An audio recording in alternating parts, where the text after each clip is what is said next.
Welcome, soccer and all sports fans, to Bill Bush Stadium out here in Lander. I have had some technical difficulties which have kept me off of the WyoToday YouTube page for the first 9 minutes of this game. My apologies, deepest apologies here, because I wanted to watch the rest of the beginning of this game as well. I am Sean O'Bray, your WyoToday sports director. You're in the middle of the first half here, the first 10 minutes, I should say, of the first half, as the Cody Fillies have come to Lander, and Lander's first game in almost 2 weeks, as they have not had a game since, it's been a while since we've been able to call a Lander game. In these standings, Cody in the girls 3A West is at the very top at 4-0. They are 3-0 in conference play. Lander, on the other hand, is 1-1 on the season. They have had a few games canceled, and that first opening game against Jackson was their one loss on the season. We did have a very close shot on goal almost by Delaney Sullivan. She ended up trying to pass it to a streaking Annabelle Knockhazel, and instead it just went out and it did not go anywhere near the goal. Now we have speeding down the pitch here is Lander with 30 minutes to go, and they kick it kind of a nice little inside pass, but it didn't go to the right person here. Now Georgia Chance has it. Chance, a little bit too much mustard on it. She kicks it away. Oh, I'm sorry, there was a penalty. Got my sound up just a little bit too high here.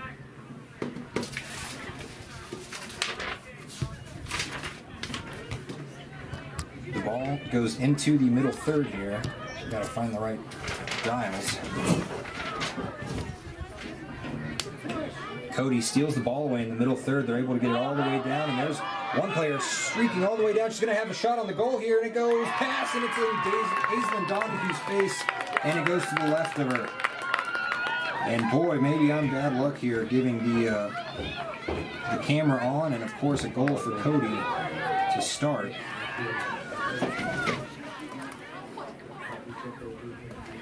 So it's going to be 1-0 with 29-27. Brennan Stauffenberg, congratulations, dude. Have fun. Take pictures in that Team Wyoming jersey. It looks cool. Yeah, we'll do it. You mind closing that on your way out? Thank you so much, dude. Brennan Stauffenberg, the son of Cyril and basketball and football star here at Lander. He was nominated to be part of the Team Wyoming All-Star basketball team, and they will face off against Montana in the middle of June. I believe it's June 9th and June 10th. You can read more about that in the weekend paper at the Ranger and Lander Journal.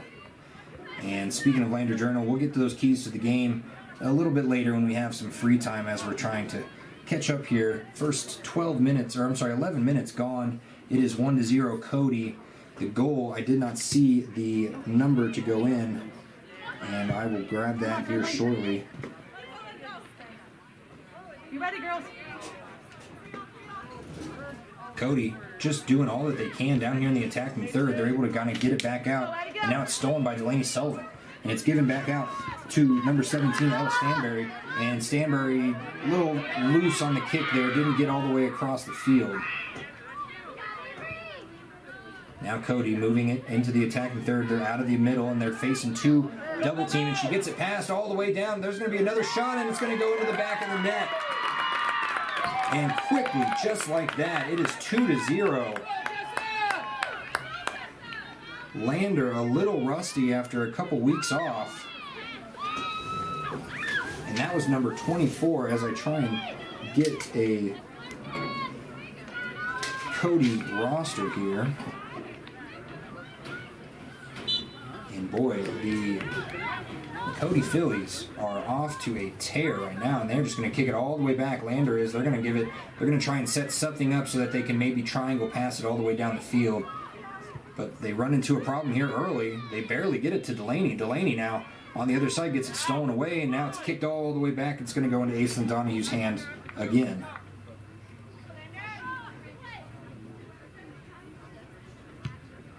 So the score on that second goal, says number 24. I don't have that, but 23. Madison Chrisley. She's a senior now. A kick towards Aislinn, and Aislinn keeps it. That was a great save by Aislinn Donahue. She had two different ways she could go, and she ended up sitting right on the ball. So good for her to get that there. Now Lander trying to get something working. 27 minutes, 10 seconds to go in this first quarter, or first half, I apologize. And the ball goes out of bounds. Looks like it was last touched by Cody. 1 second while I grab the correct roster here.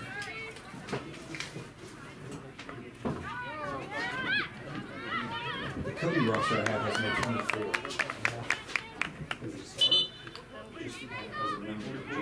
Can I just take a picture of that? Oh, thank you very much. I appreciate it.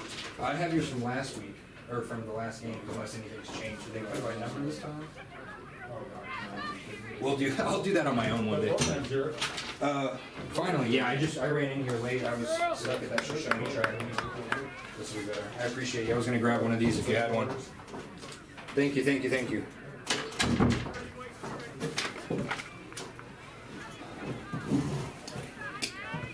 My apologies. I finally got the correct roster here for Cody. They had their nice programs out, and I ran right past them. As I said, I was running a little late and had some technical difficulties, so we were too busy to see the programs. As Delaney Sullivan had a nice looking run there and then had the ball stolen away rather easily there by Cody.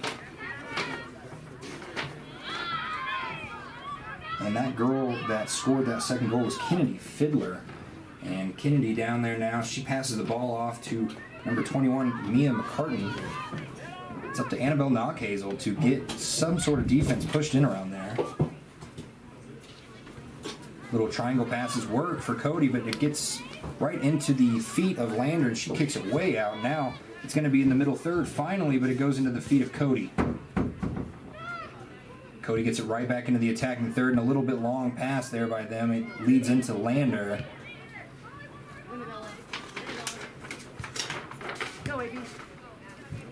Now it's in the middle third, and the number 12, Molly Hayes, the junior, she just had a chance at a long kick there, but she instead decided to pass it short. And now Lander's just trying to play some sticky defense. Finally, they get some sort of defense there by number 5, Timmy Weissig, I believe that is. And now it's Delaney's ball to do with what she wants, and she kicks it just a little bit too far. And that looks like it was going to go to Addie Weston. As I get out my brand new binoculars, courtesy of WyoToday Media.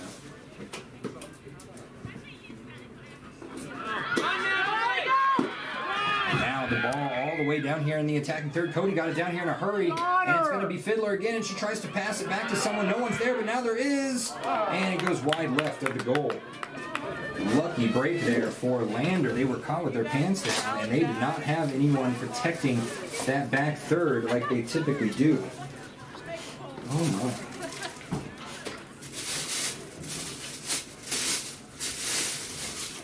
Excuse the noise. We just have brand new binoculars to unwrap here. Go! Go, Delaney, go!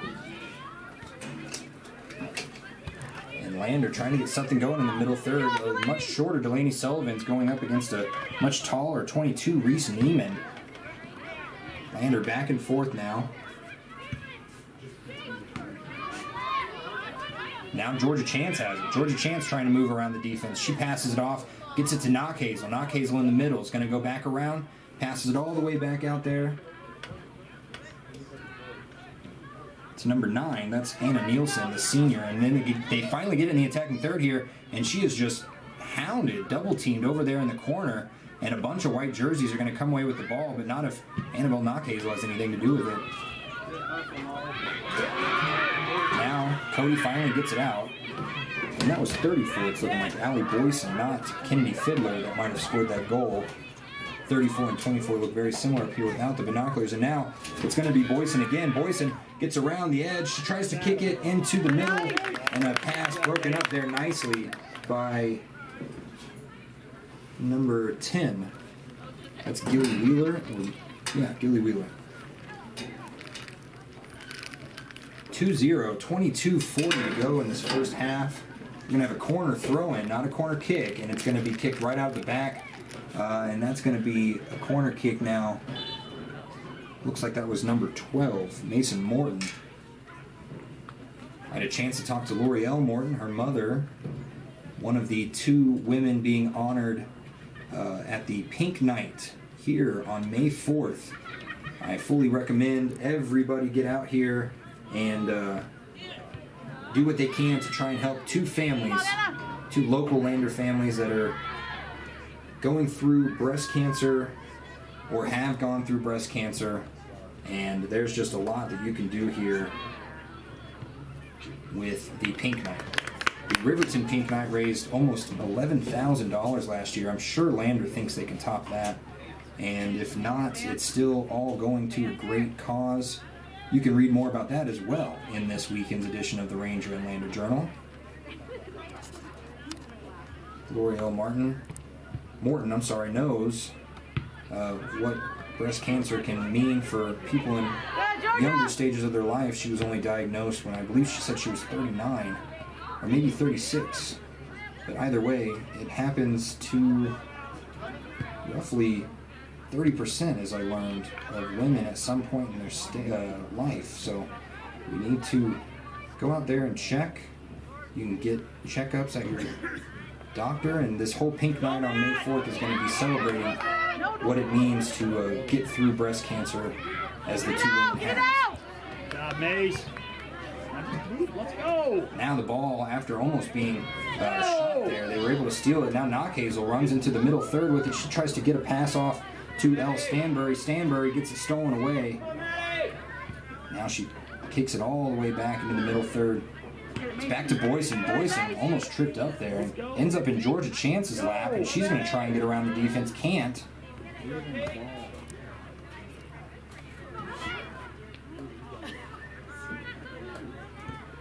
We're going to go ahead and leave that bottom third off so I can show the bottom here. Nielsen, long pass to Delaney Sullivan. She's able to stop it and corral it. She's up against 2 on 5 here. She's got Stanbury here on the other side. She waits and tries to kick it into the corner. And Weston finally able to get there, but gets there way too late and ends up walking out of the back with it. A brisk day, I would say. It was snowing in Shoshone, where I was just at the Wrangler High School Invite. And that was a bit of a shocker after the 60 and 70 degree days that we had on Tuesday and Wednesday. We're back to wearing blankets and jackets up here on the bleachers, which are about a quarter full right now. Cody travels well. They brought a couple fans themselves. They are sitting on the home side rather than the visitor side on the other side, but still. The ball goes right into the lap of Nielsen. Nielsen couldn't stop it in time though, and now Cody's going to have a shot at it. She can outrace number 10.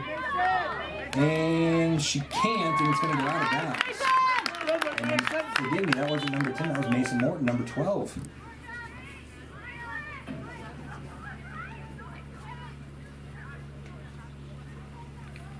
So we are going to have a corner kick here. The corner kick is going to be taken by number 20, Jessa Lynn. Sounds like it should be one word, it's 2 words. Jessa Lynn with the corner kick, and it goes into the black jersey. It's going to kick right out of bounds. We're going to do this all over again.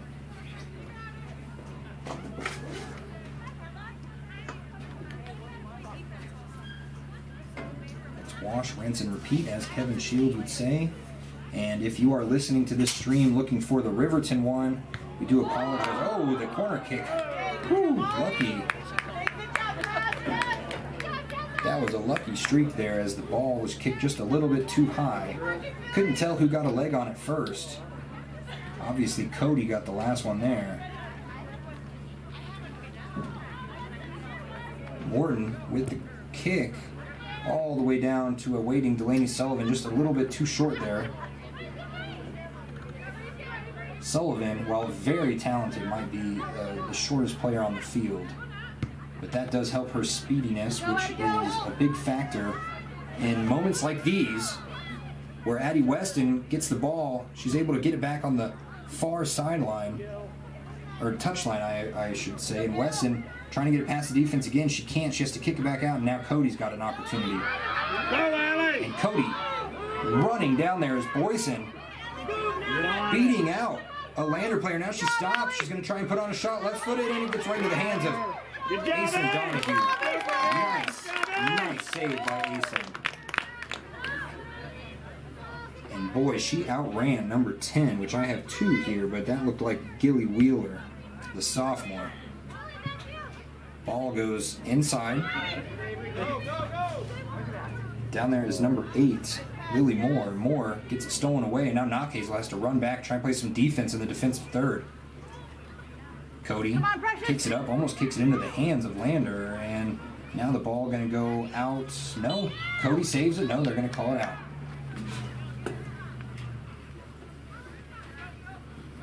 And I should be able to recognize this player because she seems to be the only one with a tattoo on her leg, but that is Precious Bowstring.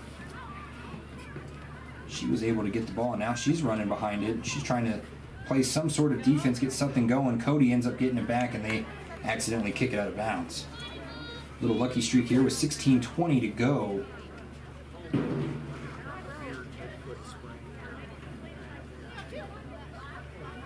Throwing it in. She's looking at where she needs to throw it in, but it was number 23. That's Allie Atnip, the junior. She had a big role in this team last year. Now Delaney Sullivan gets it off of the shoulder. Now she points somewhere where it didn't go, as she was looking for Stanbury. Stanbury wasn't anywhere near the vicinity of the kick, and now Cody has it again, and they're running 2-on-4, and they're going to try and get something here into the corner. They're going to try a crossing kick here. As she pulls it back down, she has to kick it back out to Boyson. Boyson going to take the left footer, and it's going to go over the goal. Second straight shot by Cody to sail over the field goal post for football.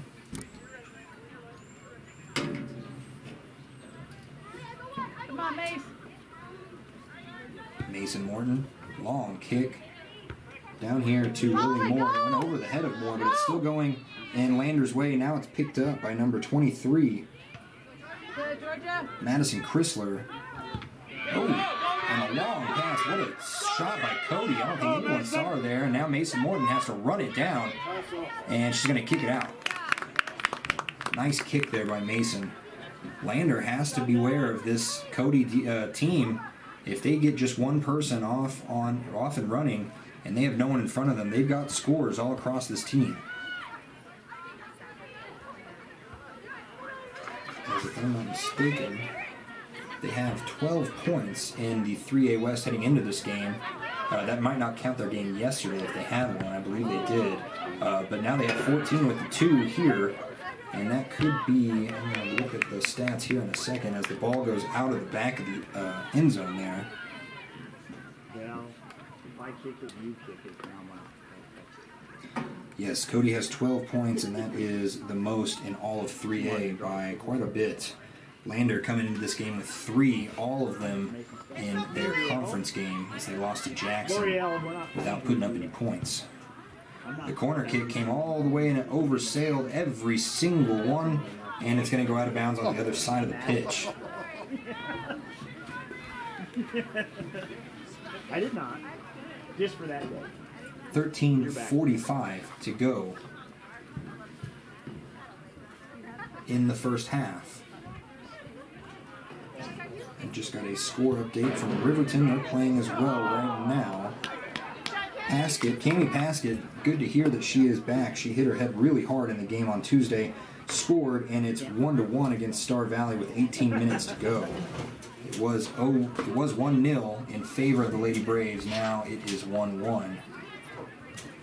Lady Wolverines looking to remain undefeated. No ties, no losses, as Mason Morton here trying to help her team get to 2-1 instead of 1-2. She's going to do it with a long, low kick to Knockhazel. Knockhazel kicks it up in the air, and almost Delaney Sullivan's ball, but it's going to go into the feet of Cody. And now the middle third, just a fight for it between Knockhazel and a couple different white jerseys. Now Natalie Winky kicks it all the way back. Ends up in the middle third here, right at the halfway line. 12:40 to go. Lander needs to put something up on the board here shortly if they don't want to go as a shot comes in and it goes wide left.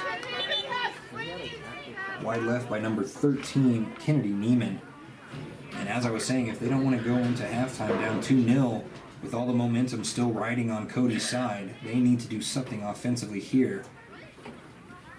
They have their midfielders and forwards getting ready to run. But they first need to get it past the middle third as Morton, her legs got to be getting tired. She kicks it into the middle third perfectly. Delaney has the speed to get there, but she can't in time. Cody now back on the offensive. They do it so quickly. Georgia Chance with a nice stop there in the middle of the defensive third. She tries to kick it out towards number 5. That's Tinley Reisig, I apologize. And now a little battle for it over here in the corner, and it's going to go out of the back of the goal line. That's right, boy. See if Cody has any return. All staters. Kennedy Neiman, one of them. Aspen Kowalski was an all-stater last year. Autumn Wilson was a senior, so she's no longer on this team. I didn't see. And then they had Allie Boyson, Jessa Lynn, Reese Neiman, all of them all-state for the last 2 years. That's the team that Lander's going up against right now. So if you're wondering, if you're just now joining us and wondering how it got to be 2-0 so quickly in the first half, it's because they have a lot of talent on this team. Not saying Lander doesn't, but Cody has 14 points now on the season, which was by far the most. They could have had another one there if Aislinn Donahue wasn't so good in that corner right there. She was able to get that right into her chest. She takes a high kick now with 10:35 to go. Gets past the defense. Delaney now has a chance. She's going to try and go up against, and it gets stopped short. All of these are becoming really close for Delaney Sullivan. She's just not able to get there a second fast enough as the ball now goes out of bounds off the foot of Moore.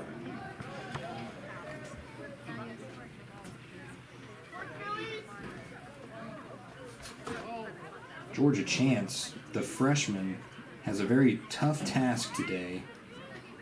They're putting her on Boyson, and Boyson has already signed with the University of Wyoming to be a cowgirl next year, so you know she's got talent, and the freshman is doing well against her, and Delaney has a streaking shot now. She's able to get to it, but not before Cody touches it right before she was about to kick. It's going to go out of bounds. They're going to try a quick throw in here, though. Oh, no, they're going to wait. Who's going to throw it in now? It's going to be Reisig. Tinley Reisig. Cody has fully set up their defense. They had an opportunity there if they could have done it fast enough. Sullivan gets the ball, runs into a white wall, and gets it lost. Offensive for Cody, and she's got the speed. There's Boyson right there. We were just talking about her. She's going to have an open shot and stopped by Donahue. She sits down, and it gets blocked right into her knees. And the Lander fans finally, a vivacious roar by the Lady Tiger fans here. Sullivan gets it in the middle third. She has to give it back out to Reisig. She kicks it a little bit too hard into the defending third for Cody, but now she gets it. Oh, she almost had a chance to steal it, but number 21 was too quick with it, McCartan. Now Cody, again, 1-on-3. They still have an opportunity here with the speed that they have, and they're going to take a shot, and it's going to go wide left. Good eyes by Aislinn Donahue to stop tracking it down and just letting it go out.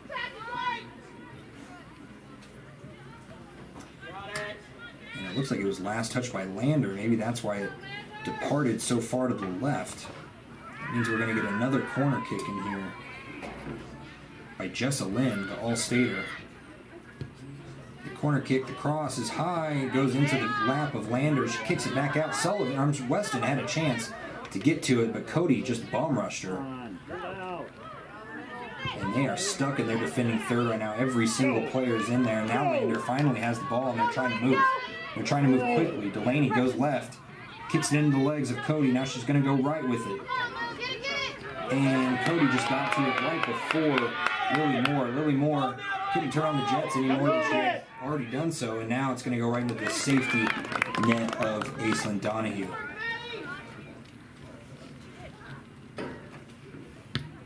High kick here. Ooh, right into the hands of Jessa Lynn. She tried to stop it with the heel of her foot. Ended up going above that with 7:19 to go in this first half. Mason Morton going to take this kick from the 38-yard line, right outside the middle third. And she's going to go high with it into well-open Georgia chance, but she couldn't corral it in time, and now Annabelle Weston has it. And it's going to go out. It's going to go out by Cody, but smart move there to kick it out the side and not the back, as now Weston has to throw it in. She throws it right into Chance, back to Weston. Weston's going to take the crossing kick. No, it's going to go towards the goal, and it's going to be easily saved there by the goalkeeper, Josie Halleck. That kick by Halleck goes into the defensive third, but it's quickly saved by Cody. Now Weston, oh, she had an opportunity, but I didn't see that white jersey. Now it goes way high. It's going to go into the feet of Morton. Morton finally gets it just saved, just barely, right from being out of bounds off the touchline into Georgia Chance's lap. She's going to kick it a little bit too short for Delaney. Delaney was set up just a little bit behind. Now, speaking of behind, Cody is behind the defense. It's going to be Boyson again. She passes it off. They're going to take a shot, and it's going to go off the chest of Lander into the back of the goal line. We're going to get this again.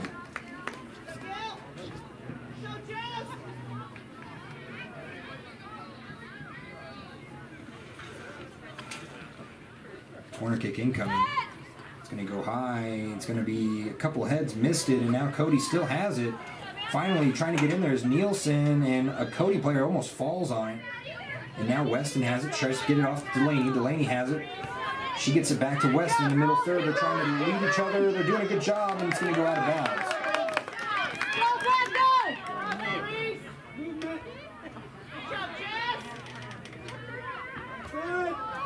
Wow, and the ball quickly gets into the defensive third here. Morton has it. Gets it into the feet of Cody, and now it's in Boyson's lap again with under 5 to go.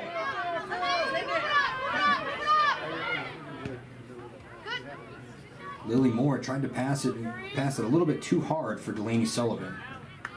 Still 2-0, 4:40 to go in this game. Nielsen's going to throw it in from the other side. Nope, they're going to give it up. That's 23, that's Allie Atnip. She's going to throw it in right near the 35-yard line. She throws it over the head of Georgia. And I don't know what she was meaning to do there, but no one came to it except for a Cody player, and she gets a long kick down. And then a errant kick by Morton leads into a shot attempt, and it's saved nicely by Aislinn Donahue. Morton tried to kick it far right, go out of bounds, as she should, safely, and it just hit the chest of Cody's player, Wade. What number is that? Number 8. That's Natalie Winky. That was a nice save, and now under 4 minutes. Lander's still down 2-0, but they're trying to work something offensively here. Nielsen gets it stolen away. The pass goes too far for anyone from Lander to get it. Now Cody has it again. She's going to try a crossing kick as she stops, repositions, gets it back out. And it's going to be Winky again trying to take the shot. Nice save there by Atnip. Atnip was able to put a foot out, and I don't know if she's hurt or not, but she's holding her hips and she sat down. She might just be a little gassed. She was throwing it in from about 60 yards away, less than 15 seconds before that. So we're going to get a corner kick here as that ball was off of Atnip. This is the 4th corner kick in the last 10 minutes for Cody. It's going to go high. It's going to be headed nicely. Who was that? That was Weston. One of the shorter players was able to get up there and head it. And the ball, oh, barely saved by Aislinn Donahue. There was one Cody player in there, and she barely got a foot on it, and it just kind of slowly rolled towards Aislinn. Aislinn had to make a dive at it, though, as she didn't want anyone else to touch it and accidentally go in. There was a lot of black jerseys there, and none of them did as much as Aislinn did right there. Good defense altogether to force that bad shot by Cody. Now Cody back with it on the offensive third. 2:20 to go in this first half. Come on, Black. And the ball kicked from 20 yards away, safely corralled in by Donahue. Donahue's getting a workout in today. She better. To go from basketball to soccer using two totally different parts of your body, Aislinn Donahue's doing a good job transitioning. She'll be a great addition to that basketball team next year. If Adeline Anderson returns, that is going to be a strong post game underneath for Lander. Now Boyson on the right side, far side, she's able to get it stolen away by Lander. Now Georgia Chance has it. Georgia kicking it and tries to get it over to Nielsen. Nielsen couldn't get to it in time, and now it's in Morton's hands. And Morton's trying to kick it to the sideline, and finally Lander kicks it out.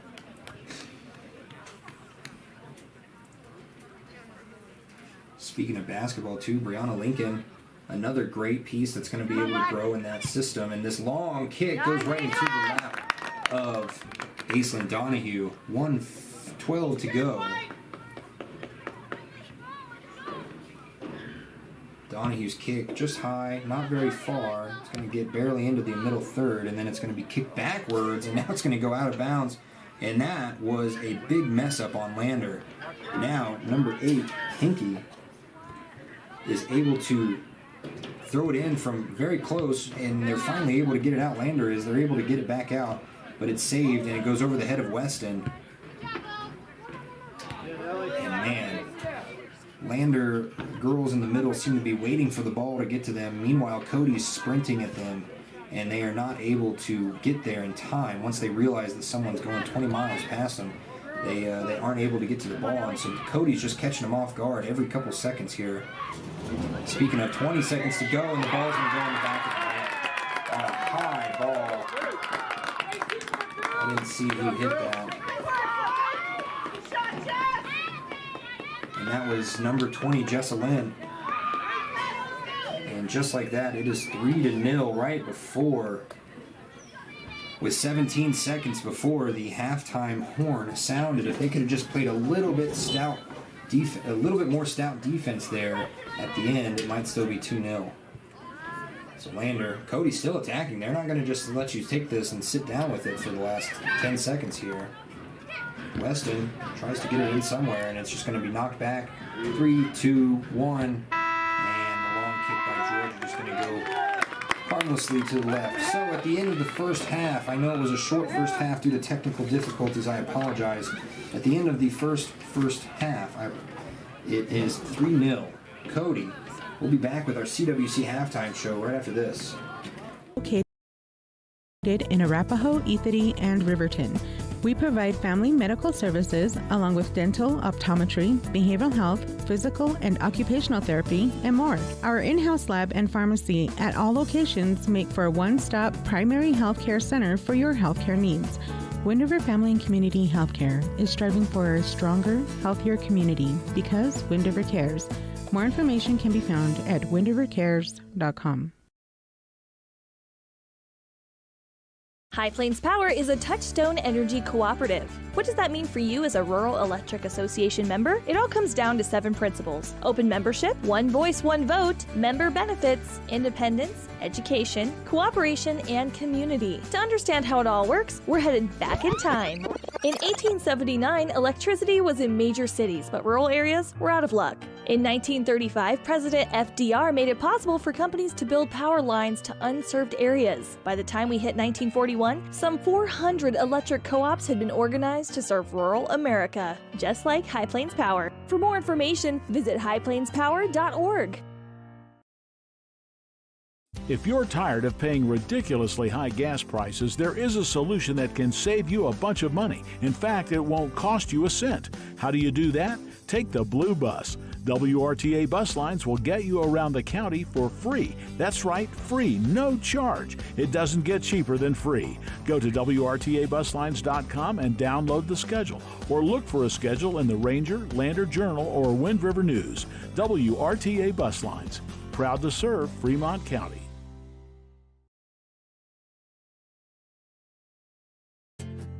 From one corner of the state to the other, over 82% of Wyomingites wear their seatbelts. And to the 18% who don't, we say, let's buckle up for life, Wyoming. When you think about wellness, do you think about long walks, nutrition, having a personal trainer? No matter what your idea of wellness looks like, you can find yourself at Gotchi Gym. Their 1,900 square foot facility makes them one of the largest gyms open to the public in Wyoming. Be the best version of yourself with state-of-the-art equipment from senior to strongman. Take advantage of having a bistro on site as well as a certified NASM personal trainer. Take the first step in reaching your goals. Gotchi Gym. Gotchi Rehabilitation is always looking for new team members. See more at gotchi.org. Snyder Signature Properties would like to give a huge shout out to the local sports of Fremont County. They are here to support your team and your local home real estate needs. Call today to see how Snyder Signature Properties can help you buy and sell your next property. Good luck to all Fremont County athletes. Papa Murphy's is proud to sponsor this week's Player of the Game. For a limited time, enjoy a Papa Murphy's barbecue chicken pizza made with KC Masterpiece barbecue sauce. After the game or anytime, you can't beat the fresh ingredients and authentic flavor of a Papa Murphy's Take and Bake pizza. And you know it's baked right every time because you baked it yourself. Papa Murphy's on North Federal in Riverton. Drop in or order online at papamurphys.com. Go Wolverines! Living well isn't just about things. It's about the things that matter. Your family, your friends, and your health. For decades, Sage West Healthcare has been committed to improving the health and care of our communities. Today, we're investing more in our communities, in our people, in advanced medical technologies, and in specialized facilities, so access to better care is close to you and the things that matter most. Sage West Healthcare. Be well, live well. That's why we're here. Welcome back here to the CWC halftime show, brought to you by Central Wyoming College.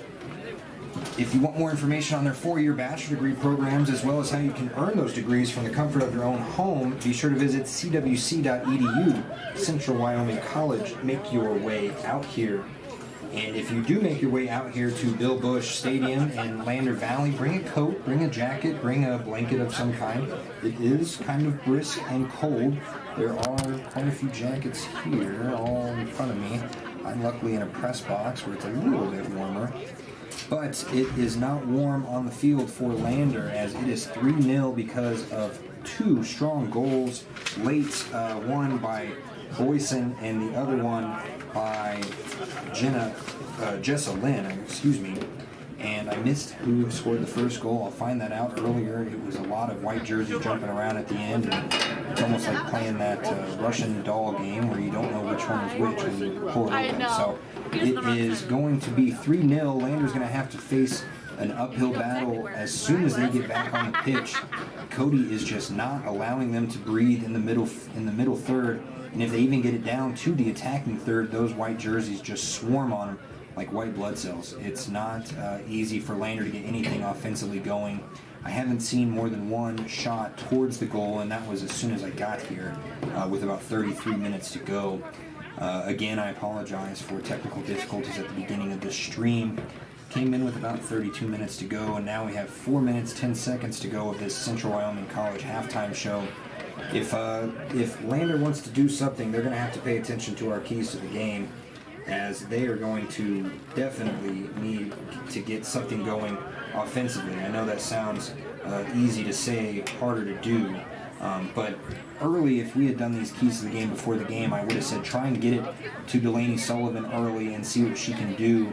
So far, Delaney's just being blockaded as soon as she gets the ball. So it's been Weston and Nielsen that have been able to get more pressure down in the offensive third, and they haven't had a very easy time getting down there. There was a few good moments by Precious Bowstring, a lot of good blocks by Annabelle Knockhazel. Kicks that ended up blocking the Cody team from getting further by Annabelle Knockhazel. And Aislinn Donahue, I know there's 3 points up on the scoreboard, but Donahue has had her hands full literally all day ever since the first horn. So now we're going to have to get a different Lander team when we come out of this halftime in about 3 minutes. I will let you listen to 1 or 2 more ads as I get set up for this second half, and we'll be right back on WyoToday's YouTube page. Has locations across Fremont County ready to serve you at DuBois Medical Clinic, Riverton Community Health, and Lander Community Health Pediatrics. We accept all forms of insurance, including Medicaid and Medicare. Are you struggling to get medical care? Ask for their sliding fee scale. From family medicine to pediatrics, community health centers are here to serve you. Call 307-463-7160 or visit chccw.org to schedule your appointment. Riverton's Hampton Inn & Suites is proud to sponsor our youth athletics in Fremont County. Fremont County school athletics provide our youth timeless experiences and lessons that can lead to success for life. Setting goals, teamwork, and hard work make young athletes into good citizens. Central Wyoming College now offers Bachelor of Applied Science degrees in Early Childhood Education and Organizational Management and Leadership, with an emphasis in outdoor education, tribal leadership, or business and entrepreneurial leadership. CWC offers 3 ways to learn: online, virtual, and in person. Learn, grow, lead, and advance at Central Wyoming College. CWC is leading the way with expanded programs in the Bachelor of Applied Science degrees. The Stock Dock is proud to serve all of Fremont County and surrounding areas. They are dedicated to providing the highest level of veterinarian medicine along with friendly and compassionate service. They service all pets of shapes and sizes between dogs and cows and cats and horses. They treat your animal like it's their own. The Stock Dock.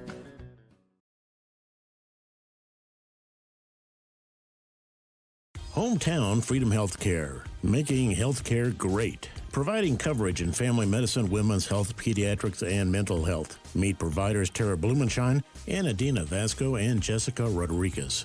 Come see us at Hometown Freedom Healthcare, locally owned, 463-0541.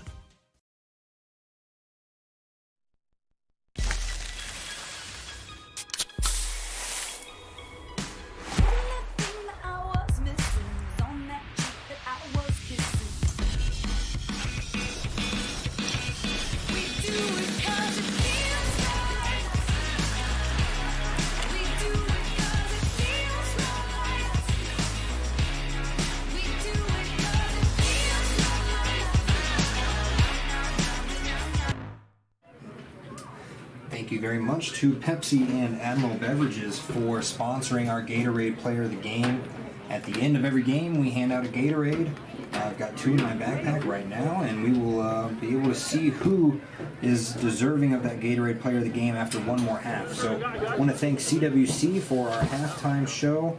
And again, if you are interested in any of their 4-year bachelor degree programs or how to earn your degrees online from the comfort of your own home, you can go to cwc.edu. Central Wyoming College, make your way out here. Hey there, Coach. Hey. Waiting on the clock to start here. It's going to be Boyson taking the kick early.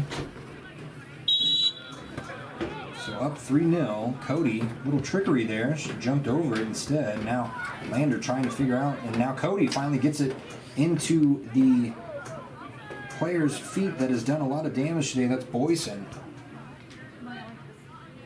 Now it's over to Neiman, the All-Stater, and now she kicks it a little bit further into the corner. You'd think they want to try and cross it, but instead now Neiman has it again. She's going to take the cross now. Instead, it's going to go right into the hands of Aislinn Donahue. So with less than 30 seconds off the clock, they have another shot, and Aislinn Donahue has another save.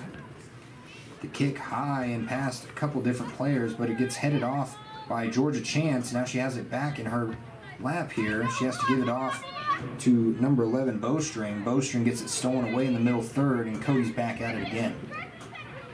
Small passes have worked extremely well for Cody today. They've been picked off quite a bit by Lander. Lander trying to play some sort of defensive wall down here in the attacking third, but the shot's high and it's into the hands of Donahue again. 70 seconds into the second quarter, and we have 2 shots that have had to be corralled in by Donahue. Donahue's kick high into the middle, and it's going to go over the head, and now it's headed off by number 14, Ellie Talich, the freshman from Cody.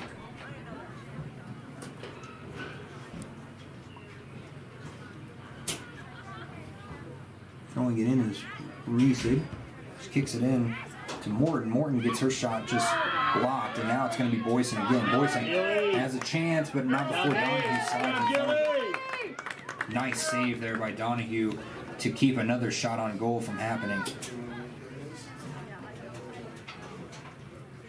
Donahue's long kick into the head of Georgia Chance. It was Georgia, yes. And Georgia trying to play some defense now. Going up against number 14, Talich. Talich gets it off to Boyson. Boyson now with a small, soft kick to Cody, and they're going to stop and go, and it's going to be not ever go as they just stopped, as now Weston was able to get the ball away, but Cody gets it right back into the attacking third, right into Boyson's feet, which is not where they want it. And Boyson's going to take this into the back of the goal line, and she kicks it. Oh, Donahue able to save it, and then the ball fell down, and it looks like, is that number 22? No, that was Jessalyn. Had another chance as the ball hit the ground. You can kick that. She kicked it right into the chest of Donahue. And now we're going to get a quick whistle. The whistle, I'm hearing a lot of confusion out on the pitch and in the stands. We're going to have to redo that kick. It's still going to be 37:05 to go.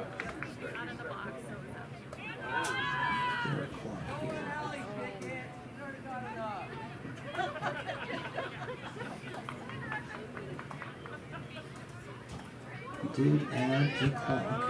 This ball going to go quickly into the hands of Donahue. Thank goodness. Right in the bottom right corner.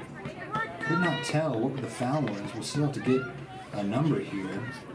So we're going to start this clock, and I'm going to put it up here right now at 36:30. I'll say thanks, but I haven't done anything.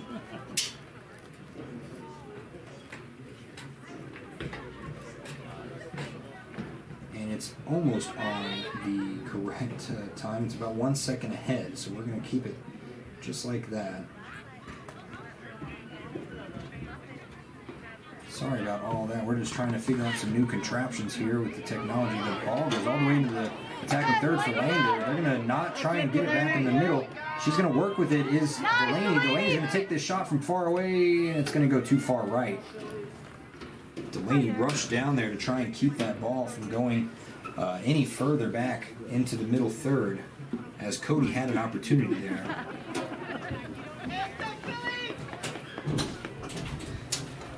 Now this kick going to come from the A of Lander for Cody. Number 22, Reese Neiman. She's going to kick it right into the lap of Weston. Weston gets it off to Sullivan. Sullivan trying to work around 2 players. She tries to get it back out and can't. Cody's going to keep it, and she's going to kick it high and over to the far side touchline. Now Lander has another opportunity as Nielsen steals it.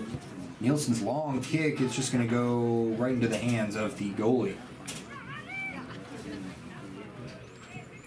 Starting to get a little bit chillier up here. 35 minutes to go. And Cody working quickly into that middle third. There's 2 players in front of her. Number 12, Molly Hayes has it, and she's going to run all the way into the corner. She's going to try a cross kick here. Slowly gets it into Jessalyn. Jessalyn to Boyson. Boyson could have turned around and taken a shot. Instead, Lander safely kicks it far and away. Strong move by Jessalyn to just not take the shot. Unselfish.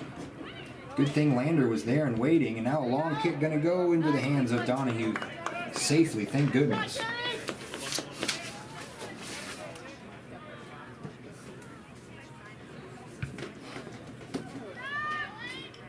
She had to react quickly, did Donahue, as there was no time to react on the first one. She had to get right back in position. She's doing a great job, especially in the second half. The first 6 minutes has been quite a cluster of shots her way. Now, looks like another one could be coming as Hayes gets it. She's kind of stopped up on the goal line. Now she kicks it far over, and luckily a nice kick right out of bounds.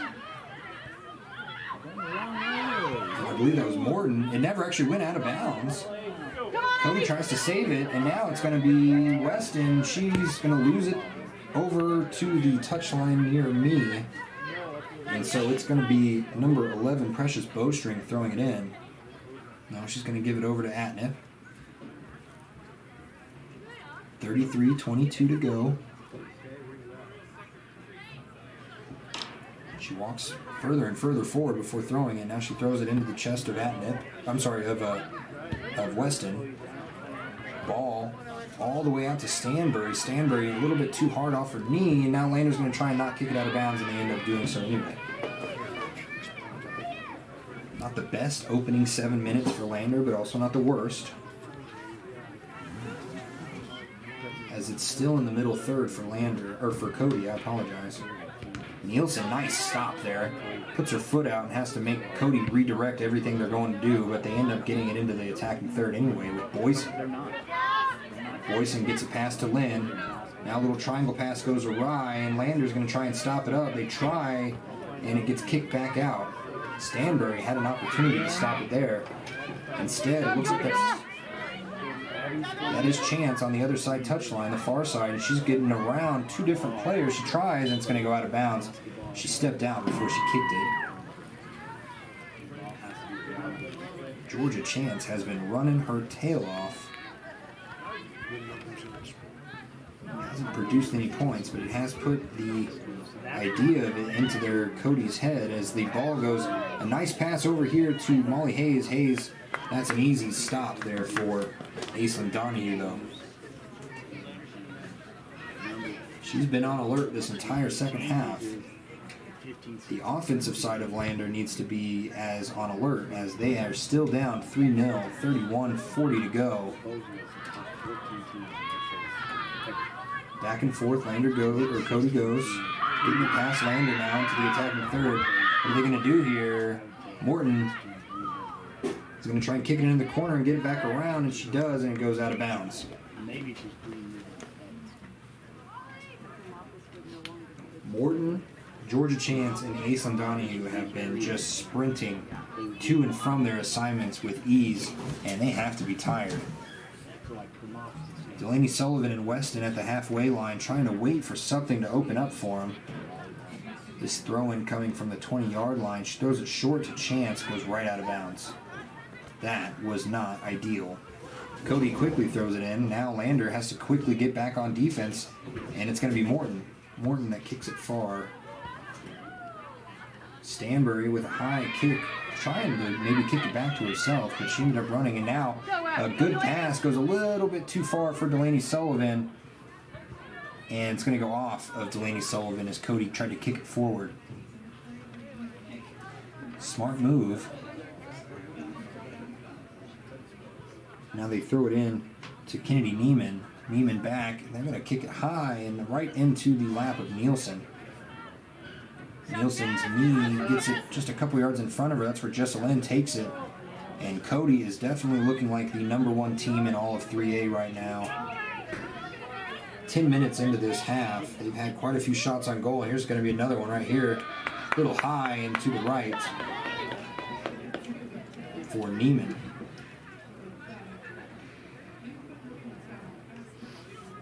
$29.50 to go. We're going to get a Mason Morton kick here from the eye.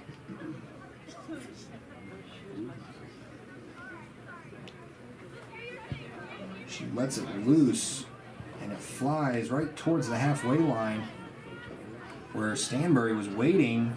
Delaney Sullivan was waiting for a pass from her. It just didn't get to her. Now Georgia Chance kicks it right off the, looks like the face almost, of number 14. That's Talik, and it ends up going all the way back into Lander's defensive area, and they cannot get it out of there fast enough. Now Delaney Sullivan finally has an opportunity, but she turns around and the ball's stolen away.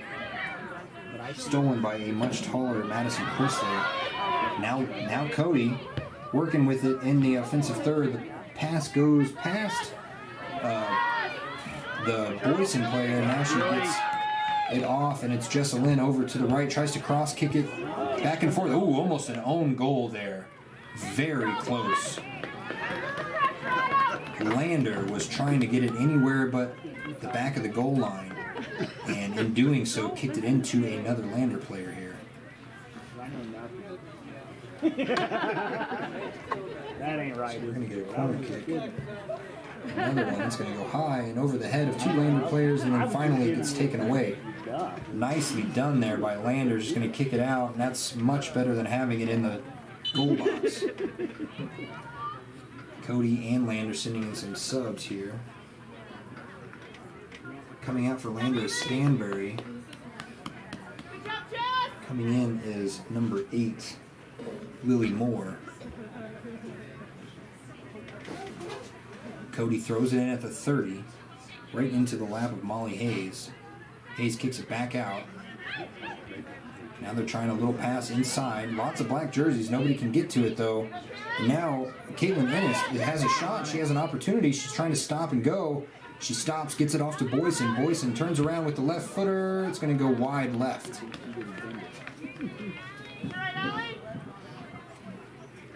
27:35 to go, and I don't believe Lander has been in the offensive third on purpose. The ball has been passed backwards by Cody.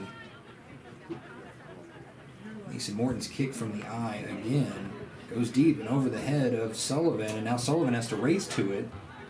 And she's got the speed, but she has to get it past, and now Weston, luckily in a good position there, tries to get it off to Sullivan. She does. Now she gets it back to Weston. Weston had to maneuver around, and now she's going to kick it a little bit too far for Sullivan. If she can save it, she can't. Close, but no cigar there for Delaney Sullivan. It's going to be thrown in now by Jessalyn. She does it so right to Weston. Weston gets it over. Oh, right, nice pass there by Precious Bowstring. Ends up getting over the head of Cody, and now it's going to go back, and it's going to be kicked by Nielsen too far to the right.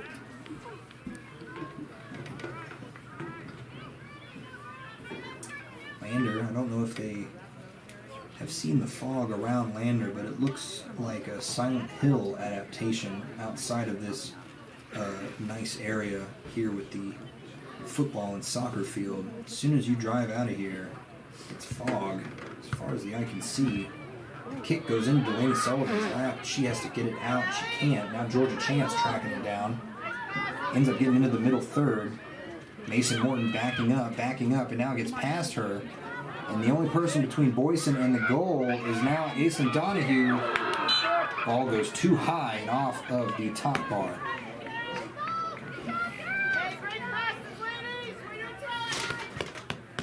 We did have a score update at half. It was 2-1 in favor of the home team, Riverton.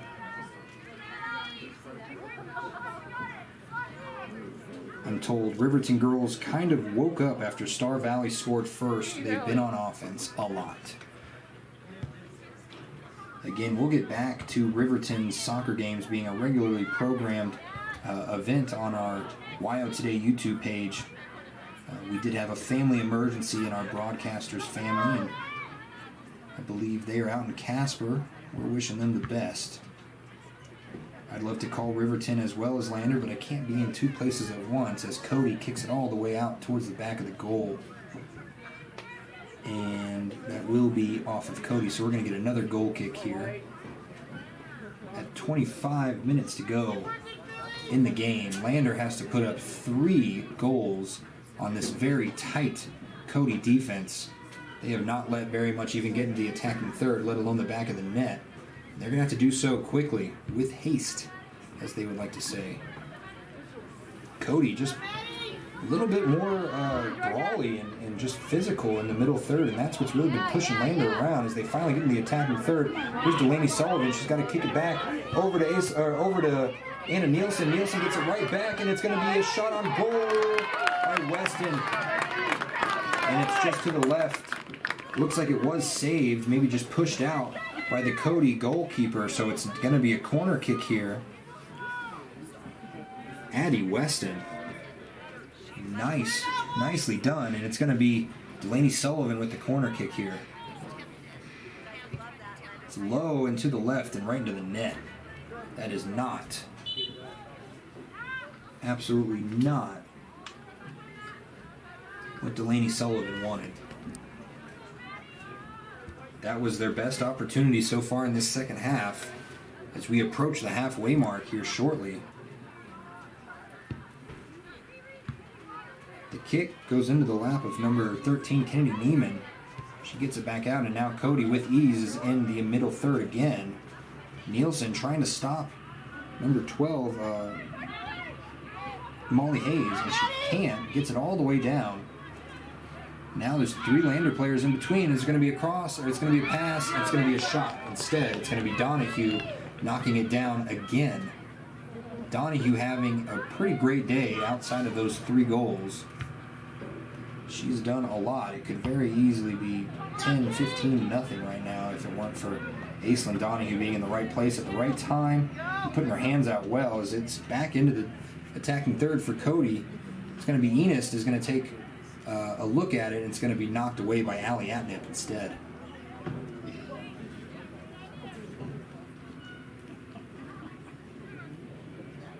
It's going to be Mason Morton taking the shot from the R of Tigers.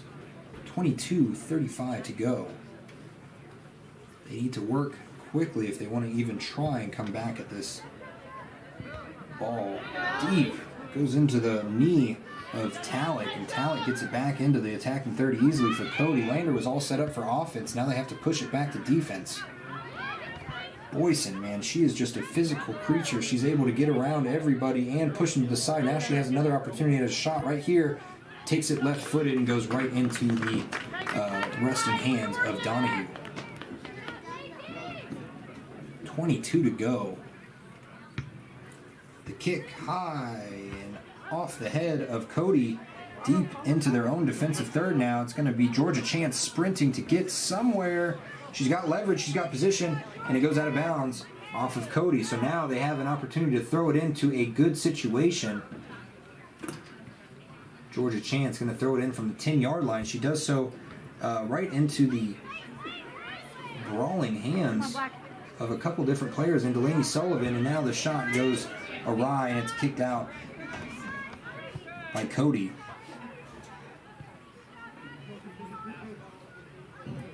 Boyson, I keep wanting to say Bowser as I have Mario Brothers movie on my brain.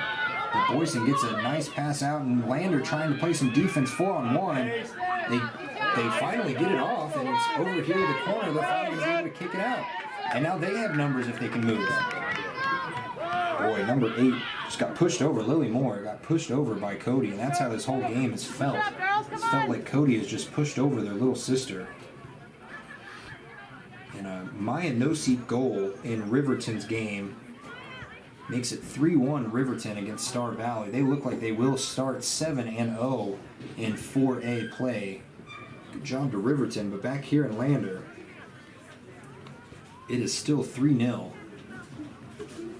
20 minutes to go coming up, 20:30 to be exact right now, but the halfway mark is where a lot of teams' identities start to turn into either do you want to try and come back or do you want to try and get some fresh legs in there and see what you got on the bench. Lander has quite a few girls that have not seen the field. They might be finishing up their JV game, but it's got to be a few different ideas for Coach Scott Getz, who I had a good conversation with at the Purple Parade 5K this past weekend.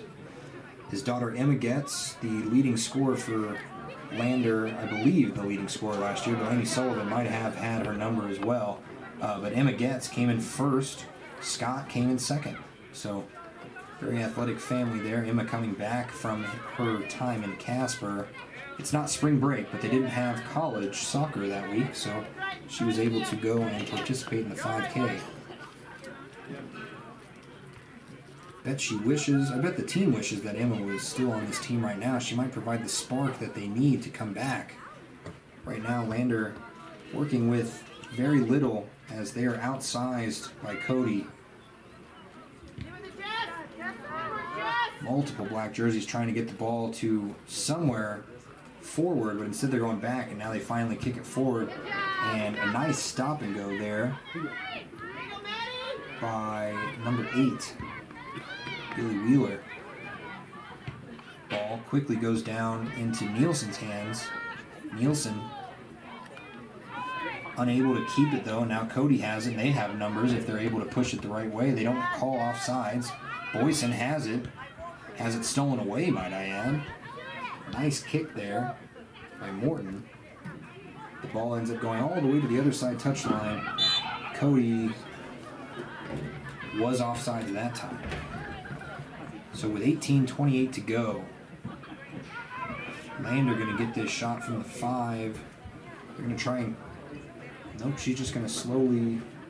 Oh, they're going to reposition it.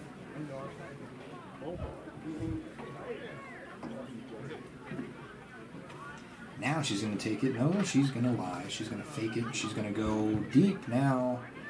A little bit far right, but luckily Moore was there. Lily Moore couldn't run to it fast enough. Now Cody has it. Cody at the halfway line. Back and forth they go. They get it off to Talick. Talick moves through the Lander defense. They're able to triangle kick it around. And now they have an opportunity again. This one's going to be Jessica Lynn. She's going to take this shot. It's going to go off the crossbar. And then it's going to go out safely.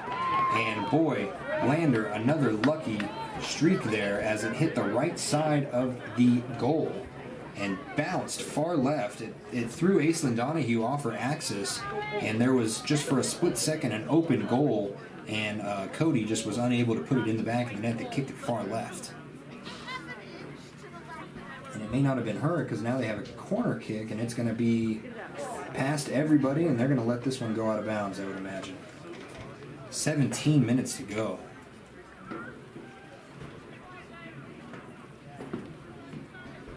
We're going to get Allie Atnip throwing it in here.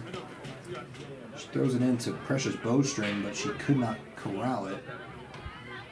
Now Delaney Sullivan moving with haste, and she tries to get past the defense. She could not. Now Cody has it again. They're just going to kick it back. They could sit on this for a little if they want. Defender Reese Neiman kicks it all the way down here to Enist, and Enist gets it off to Neiman. Neiman back to Enist, and Enist is going to look to the corner. She's going to try and cross with the left. Ooh, nice block away there. The shot ends up going right into the lap, thankfully, of Aislinn Donahue. But number 10 was right there and put a foot in front of it. Otherwise, that would have been a nice crossing look for Boyson to be able to kick. 16 to go. Donahue's kick deep into the middle third, right into the center circle, but it goes backwards, and now Lander again just stuck on defense. Can't do much when you're stuck on defense the whole day, and this ball a little too hard there. Sorry I didn't get the camera on there. A little bit too hard for a pass. It looked more like a shot, but the shot was saved and now kicked back again. Cody able to keep it up. It almost feels like Cody just has an extra player on the field. I know that's not how it is, but with the way that Cody has dominated this game, it just feels like they're playing 12 on 11 or even 12 on 10. Cody's pass goes a little bit too long for Enist. It's going to be Allie Atnip throwing it in again. More and more people showing up. Looks like for the boys game coming up. Also school, I mean, is just now getting over with their extracurriculars. So a lot of Lander students coming out here to support their teams. Maybe coming a little too late for the girls game, but definitely coming early for the boys game coming up right after this.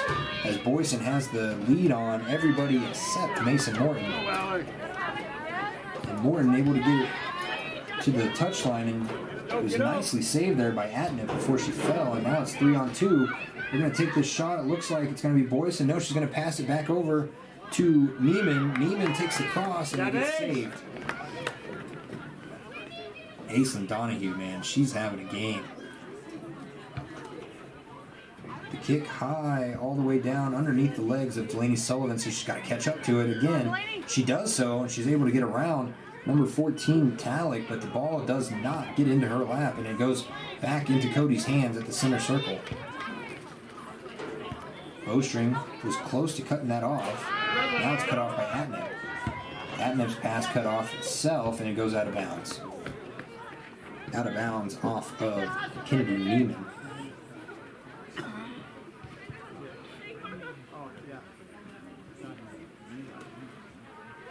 She throws it into Nielsen.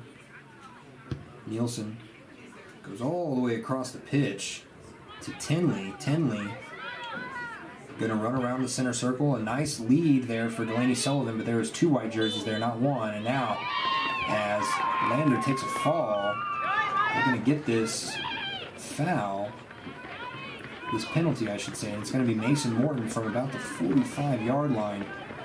I'm sure she's going to look for the pass, but if they want to score, this might be the longest goal of the season. The pass right into a white jersey gets picked up by Lander, and the long shot by, who was that? It was number 8. That was Lily Moore. Long shot, no good. We're approaching, well, it's 13 minutes now. We're approaching the last 10 minutes here where it's fight or flight time, and it's looking like it might be flight for Lander. They could put in a couple reserve players if they'd like. Playing against a much tougher Cody, the number of goals might go up, but they would get a lot of experience. Freshmen like Avery Benz or Aurelia Reagan. There's not a whole lot of freshmen. Blue Blackburn, of course, as Lander has a shot on goal against them, and it goes far left, just right outside the face of the goalie. So Lander, as the track team, is setting up for practice. Speaking of track, Gage Gose, the amazing hurdler from Lander that continues to break records, has broken into the top 10 nationwide for his time at the Arcadia Invitational out in California in the 300-meter hurdles. He is now 9th in the nation speed-wise. He also cracked the top 75 as far as the 110-meter hurdles go. And boy, he just keeps going better and better and improving every single race and meet that he goes to. He has a new PR. So could be by the end of the year he might be a top 5 fastest hurdler in the 300. And we'll have to wait and see that 110. Don't forget he also signed with Davison College, Davison University, just a couple months ago to compete on their hurdle team, which is ranked 6th in the nation. That's also the school where Steph Curry is from, if I'm not mistaken. So number 5, Maddie Boudre, a freshman for Cody, getting some time here. She passes it back and forth, a little triangle passing. 11 minutes here coming up. Lander tries to block it in the middle. They do, but it's back into the feet of Jessa Lynn. She takes a shot with the left foot. Goes off of a black body, a black jersey, I should say. And now it's saved by Aislinn Donahue.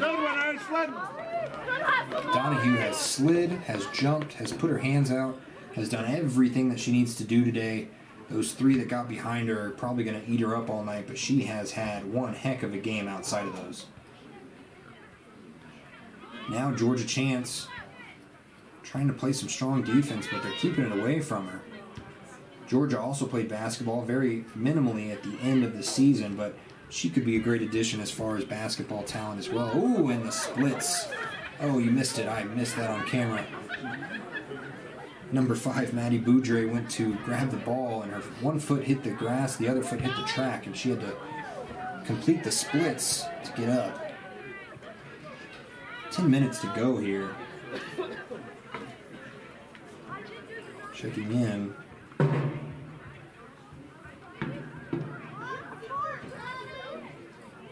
Still 3-1 out in Riverton.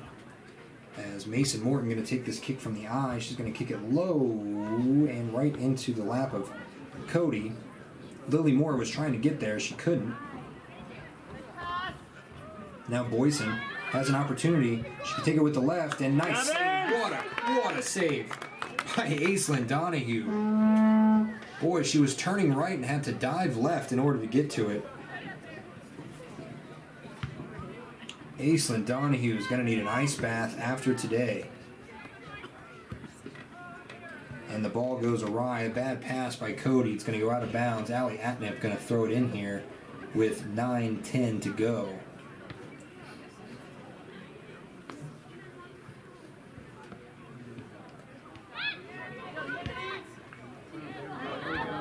And now another shot opportunity. Nice push there by Allie Atnip. I'm sorry, that was Mason Morton. Nice push there by Mason Morton to make sure that Lander did not have another goal get put up there on them.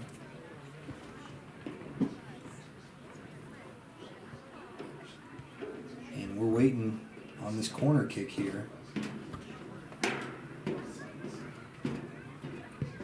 Kick is up and almost headed a little bit too high for the Cody player, but that looked like that was a great, good trajectory, and they could not get ahead on it. Now it's Lander trying to push some offense. Weston is wide open down here. I know it's hard to get the ball to her, but now they're going to go long right down the right side touch line, and they're going to let that go out of bounds if they're smart. No, they're going to just stop it. They want to play this. Cody does the same thing, kicking it up the left side now, and they're going to get it to Georgia. Georgia kicks it high, and too high for Lily Moore. Now Moore and Chrysler fighting. They end up getting the ball out, and Cody's going to have it again with under 8 minutes to go. They're going to have it in the middle third. Here, go! Nice stop there by Mason Morton, but not good enough as Lander almost loses it again. Then she gets it back. Great movement there by Mason Morton. Oh, and again, they're waiting for their passes as Cody just sprints up to him and takes the ball, but it was kicked nicely to Anna Nielsen. Now Weston has it. Weston pushing it to Delaney. Delaney turns, tries to get a nice pass off, and goes a little bit too far off the foot of a Cody player, it looked like, and right into the hands of their goalkeeper. Goalie going to kick it far, right past Nielsen's face. Now they're in the center circle. Oh, and off the back of the head, the pass was just a little bit too far behind Boyson, so it goes off her back. Under 7 minutes to go now. Jessalyn over to Boyson. Boyson going to move around. Allie Atnip. Or I'm sorry, Wheeler. She ends up getting it back, and almost a shot was taken. Now it is, and it goes too high over the crossbar. And the snow is finally starting to fall here.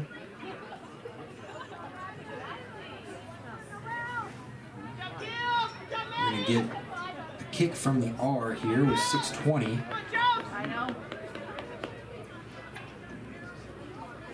And a couple subs came in for Cody. Looks like they're putting in a lot of freshmen here. And it's still number 13, Neiman, the senior, still out there. Maybe she's looking to get this goal before the end. Here she's going to try it. She's going to have to cross it instead. She ran too far with it. It's going to go out of bounds off of the foot of Lander. And that was off the foot of Wheeler. So back again to the corner kick. One of the most dangerous plays in all of soccer, and Cody has had their fair share of them today. Lander's had none except for, I believe, one in the first half. Ooh, the ball goes past two players and ends up getting kicked out again, the back of the goal line by Lander. So we're going to have a second corner kick in a row here. 5:27, 5:25 to go. Corner kick incoming. That one's much higher. It goes right to the chest of Boyson, and Boyson looks like she got it off of her knee into the back left side of the goal. And at the moment, it is 4-0 Cody.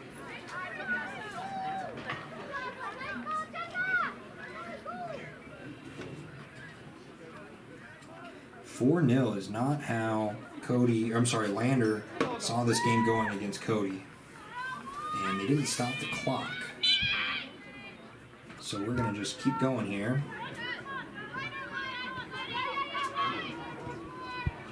It's going to be over here to Bowstring. Bowstring trying to get it past, gets it off of the leg of Jessalyn. And now Lander has to play defense, but a nice move by Delaney Sullivan to split the defense. She's going to get it over to Weston. Weston had to kick it. If there was just a third player there, that would have been great, but they did not have that player ready. And it's going to be Allie Adnev now going all the way downfield. She's going to kick it deep and just gets it kicked right back to her. A little bit of ping pong here, going back and forth, and now it's going to be Stanbury on the far side touchline, kicks it out of bounds. 4:10 to go.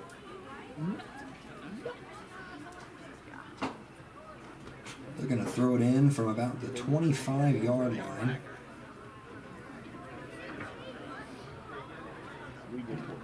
And they get it in right into the middle third. Cody ends up pushing it back outside, and it's going to be Cody's ball again. Looks like it was last touched by Lander. Lots of Cody fans made this trek to get up here, and they're going to be stuck in some snow on the way home.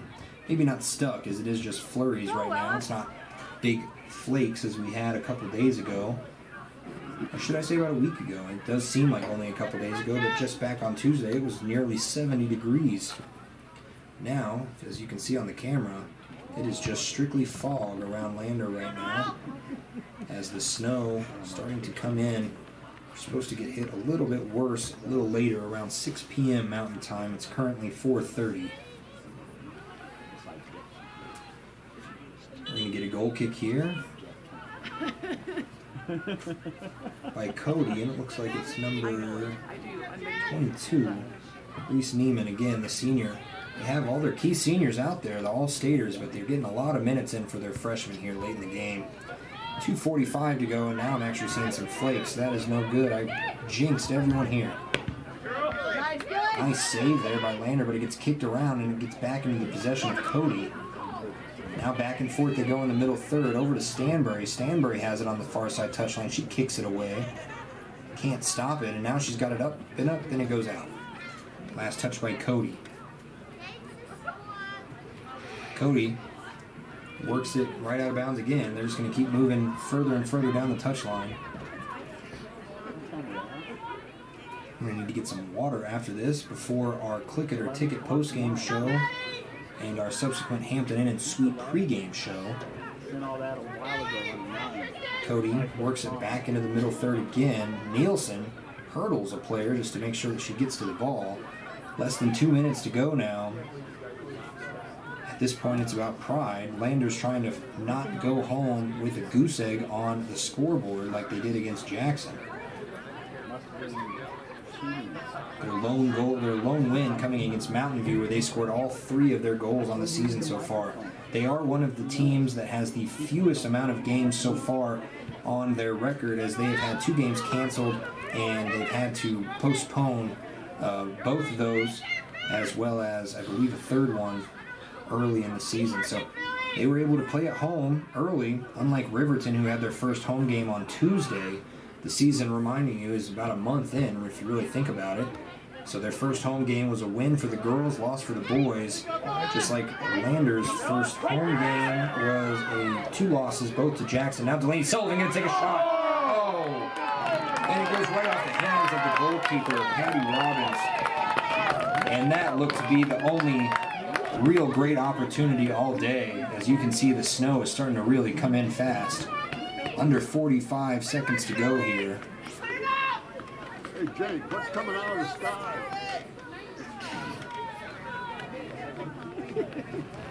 Corner kick incoming, goes off the foot of Cody. Now they're going to have a second opportunity, and it's going to go into the hands of the goalkeeper again. That was a nice little kick there. It looked like that was by Stanbury. Yes, it was. That was a handball. And they're going to call a handball? Is he going to go get a yellow card? And they're saying stop the clock.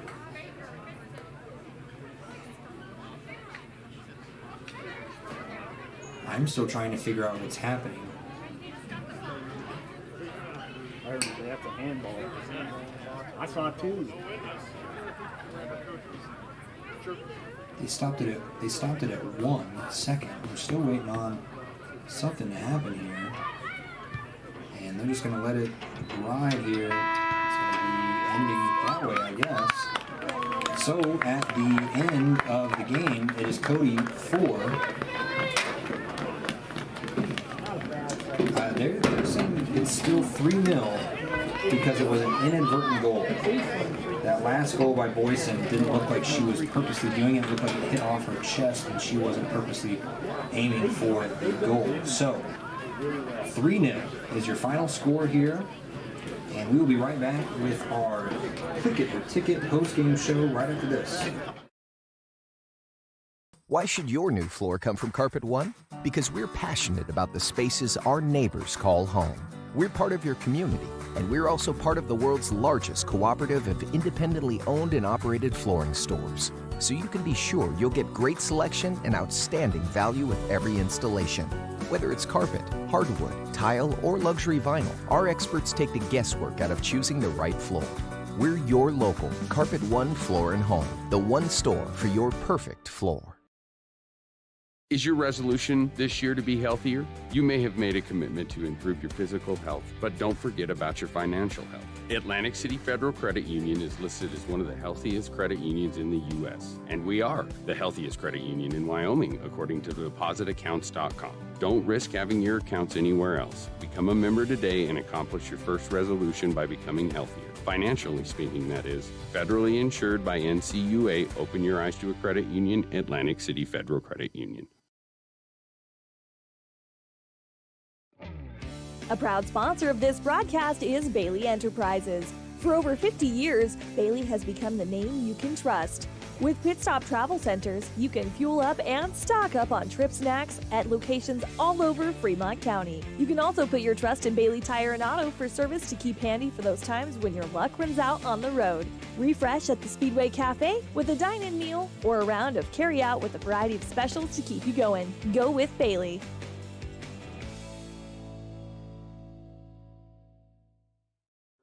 Some say healthcare is a calling. Taking care of others. It's who we are. It's what we do. And what we love.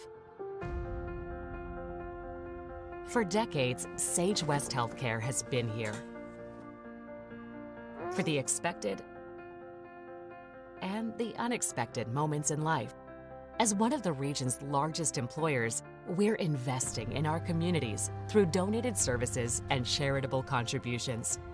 We're investing in our people, technologies, and facilities, so better care is more convenient and available to everyone, right here, close to you and the things that matter most. From maternity through maturity, from pediatrics to primary care, we're making a difference by improving life and health in our communities we love. Sage West Healthcare. Be well, live well. That's why we're here.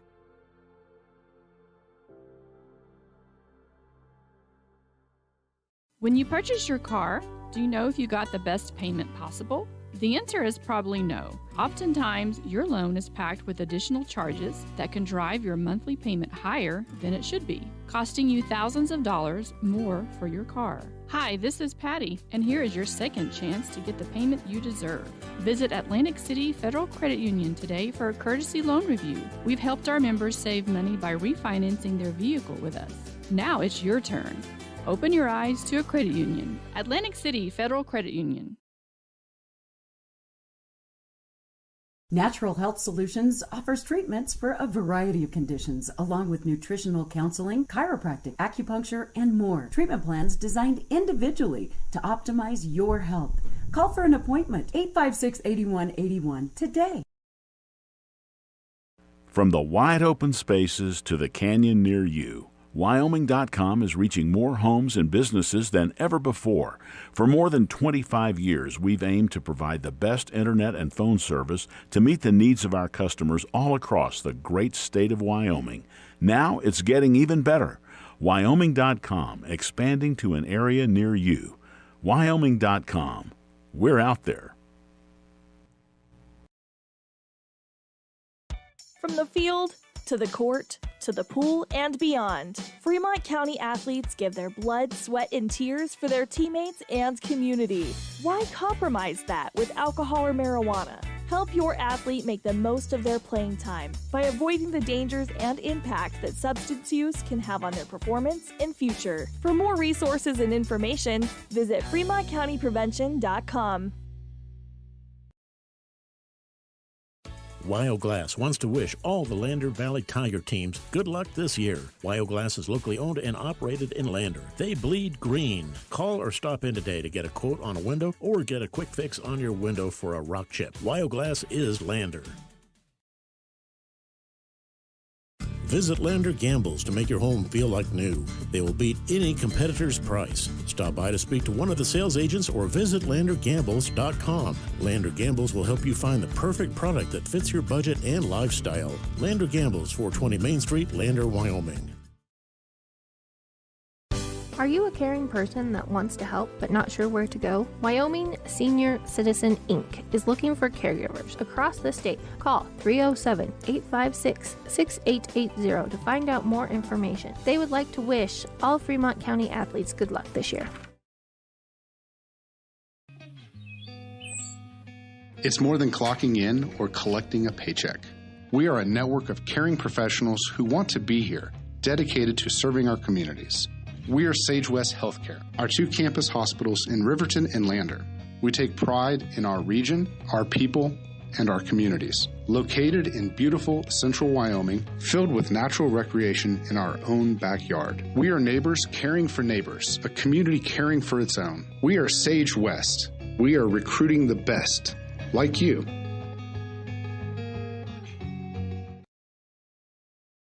Hey there, how's your day going? Frustrating. My car's check engine light came on and they can't take it in till next week. And then Max, our Rottweiler, chewed up my glasses and I'm going to have to wait at least a week to get another pair. It seems you have to wait for everything important. I know the feeling. Some things seem to take forever to get done. Forgot to ask, how's your day? I had to take my daughter into the clinic to have her arm looked at. Let me guess. You had to wait to get an appointment. What was it, 1 week, 2 weeks? Same day. What? Same day? We go to Hot Springs Health. They offer same-day appointments at all their clinics. Riverton, Shoshone, Thermopolis, Worland, and Basin. You just call the clinic and you have an appointment in a matter of minutes. It's easy and so convenient. Wow, so Hot Springs Health actually values our time? Thanks for the advice. Now if I could only get a same-day appointment for Max. He hasn't been the same since he ate my glasses. He keeps running around and making a spectacle of himself. For more information or directions, please visit hotspringshealth.com, your hub of healthcare in the Basin. At some point, everyone is a pedestrian. When you're driving, yield to pedestrians. Wear light clothing. Walk on a pathway instead of the road. Look out for pedestrians. Avoid distractions like your phone. Look out for pedestrians, they're everywhere. We are the Wyoming Indian Lady Chiefs. We need you in our stand. Your car or truck is an investment. When it needs repairs, you need someone you can trust to do the job right.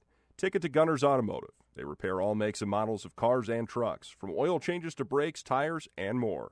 Gunner's Automotive, 856-2288.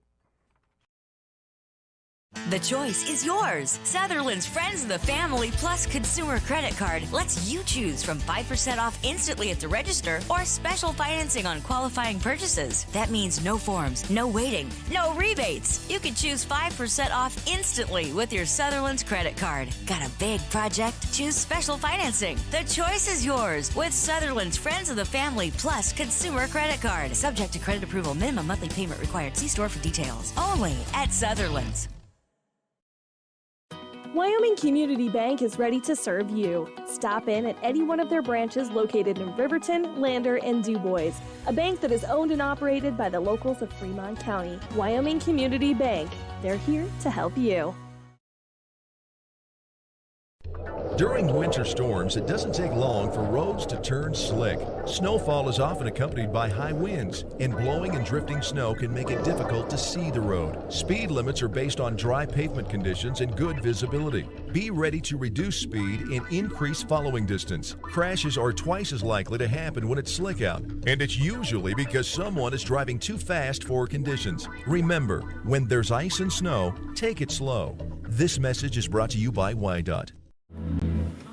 Welcome back. It has definitely picked up with the snow here as I am just bombarded with snow as soon as you walk out the door. It's not sticking per se right now, but we are welcoming you back to Bill Busch Stadium, and it is our Click It or Ticket postgame show. And again, the final score 3-0. Not exactly what the Lander Lady Tigers were hoping for at all. And there's got to be something they do between now and tomorrow when they play against Powell.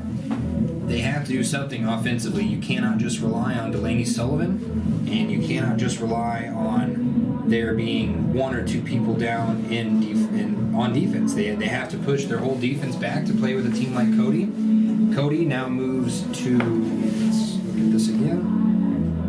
Cody moves to 6-0 as they won yesterday 7-2, and now they win today 3-0. We are trying to get confirmation on whether or not that fourth goal counted. I'm going to find out hopefully by the time that the boys game starts here in 19 minutes and 10 seconds. But our Click It or Ticket post-game show, we're going to have to pick some players of the game. And first up on our Gatorade player of the game, I understand she let 3 goals past her, but she was working hard and not hardly working all day long. It was Aislinn Donahue, the goalie, and she had her hands full both in the first half and the second half.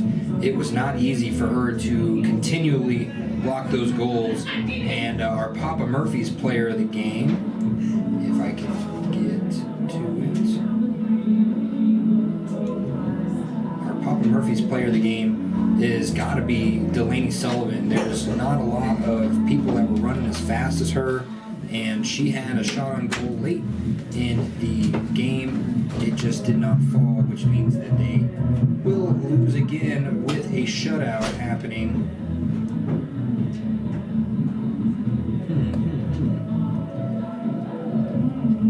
The soccer player of the game, I'm so sorry, the Riverton Papa Murphy's gives out a player of the game coupon every single game. We appreciate them for doing so, as it has helped a lot of people get some quick food. They definitely need it sometimes, especially after games like that. There's definitely not a lot more that those girls could have done to try and get back on the offense as fast as they could.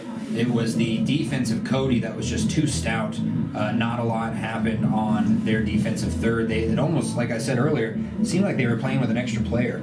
And when that feels like that throughout the whole game, it's very rare for that team that feels like they're a person short to come out with that victory. David versus Goliath definitely in that matchup as it seemed. And now we have a similar matchup as the Click It or Ticket post-game show. I want to thank WYDOT for helping us out. Every single post-game has been sponsored by them in football, basketball, soccer, and soon-to-be baseball.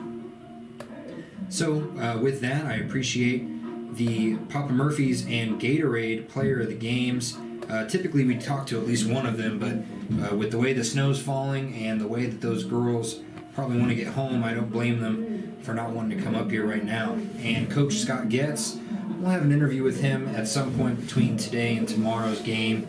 Again, tomorrow's girls kick off at noon against Powell. Hopefully there's not snow on the ground. And the 2 o'clock game with the boys playing against Powell will take place shortly after that. I'm going to go one more time to some ads, and I'll be right back with our Hampton Inn & Suites pregame show right after this. You need an oil change, but you don't have a lot of time. Expressway Lubes on South Federal in Riverton and Highway 789 in Lander provide a fast, professional lube, oil, and filter change. Expressway Lubes, locally owned and proud to support our local student athletes.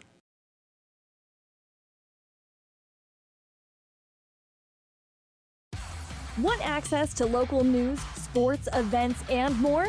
Download the WyoToday app. Now available on all platforms. Stream your favorite radio station, submit something to buy, sell, or trade for deals on the dial, or view contests and special coupons. Better yet, the WyoToday app is the best way to access free HD video of Fremont and Hot Springs County athletics. It's all at your fingertips. Head to your app store or visit WyoToday.com to download the WyoToday app now. The staff and board at the Fremont County Fair wish to thank everyone who attended the fair this year. Whether you enjoyed Family Day, a night event, entered a craft show, or showed your livestock, thank you for all your efforts. We'll be moving and grooving next year, so stay tuned. At Teton Therapy, our people make the difference.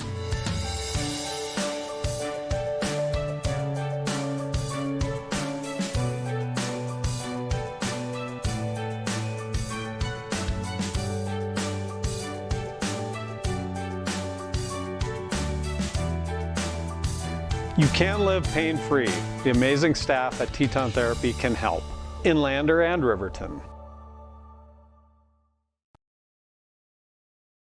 For decades, Sage West Healthcare has been committed to improving the health of our communities. Today, we're investing more in our communities, in our people, and in advanced medical technologies, so access to better care is closer to home.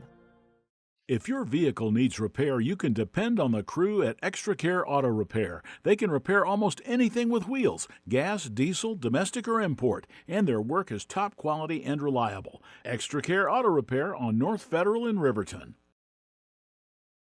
When repairs are complete after a collision, you expect your car, SUV, or truck to look like new. That's the service you'll receive at Stork Auto Body in Riverton. Professionalism and meticulous attention to detail. You can depend on Stork Auto Body, 841 Miniweb Avenue, Riverton. Riverton Vision Center offers comprehensive eye health exams, highly trained staff, and a large selection of fashion eyewear and sunglasses. Dr. Ballard, Dr. Hinkle, and Dr. Frazier offer over 70 years of experience. Call Riverton Vision Center at 856-9451 to schedule an appointment today. I won't, I promise. Welcome back, and I lied. We are not done with our post-game show, as I am joined here by our Papa Murphy's player of the game, Delaney Sullivan. And Delaney, the game did not go your way today. What was different about Cody that maybe you guys didn't plan for? Because they were running a lot over the course of the day. I think that we were fairly prepared. We knew what we were getting ourselves into. I think that what we didn't realize in the first 10 minutes how fast their play was going to be compared to everybody else that we have played. But I think we adapted fairly well, and in our second half, we played exponentially better than we did in our first half. I would definitely agree. We're getting into the offensive third a lot more in that second half. That last shot that you were able to take on the goal, what was going through your mind there? I know it wouldn't have won you the game, but it would have left you without a goose egg. No, I always try to play until the finish, and that was just my goal, is just to at least keep us in there. And if we had a goal, I knew that it would make everybody else keep their heads up as well.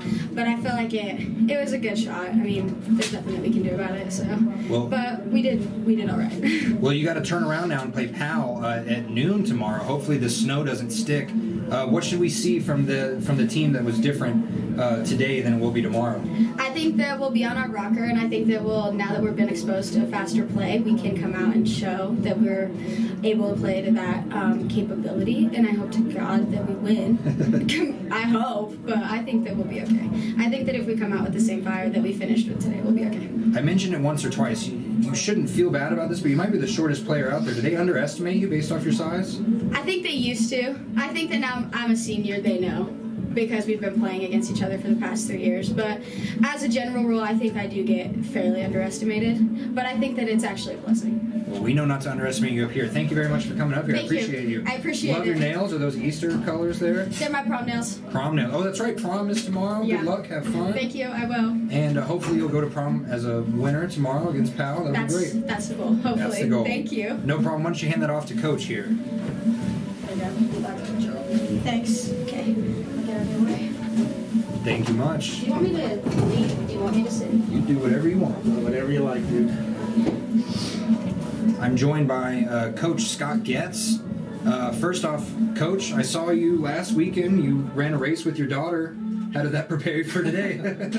I'm not sure if I was actually prepared for the race as much as I would have liked to be, and I just kind of figured I'd better pick a pace I could manage and not pass out at some point along the race. It turned out pretty good.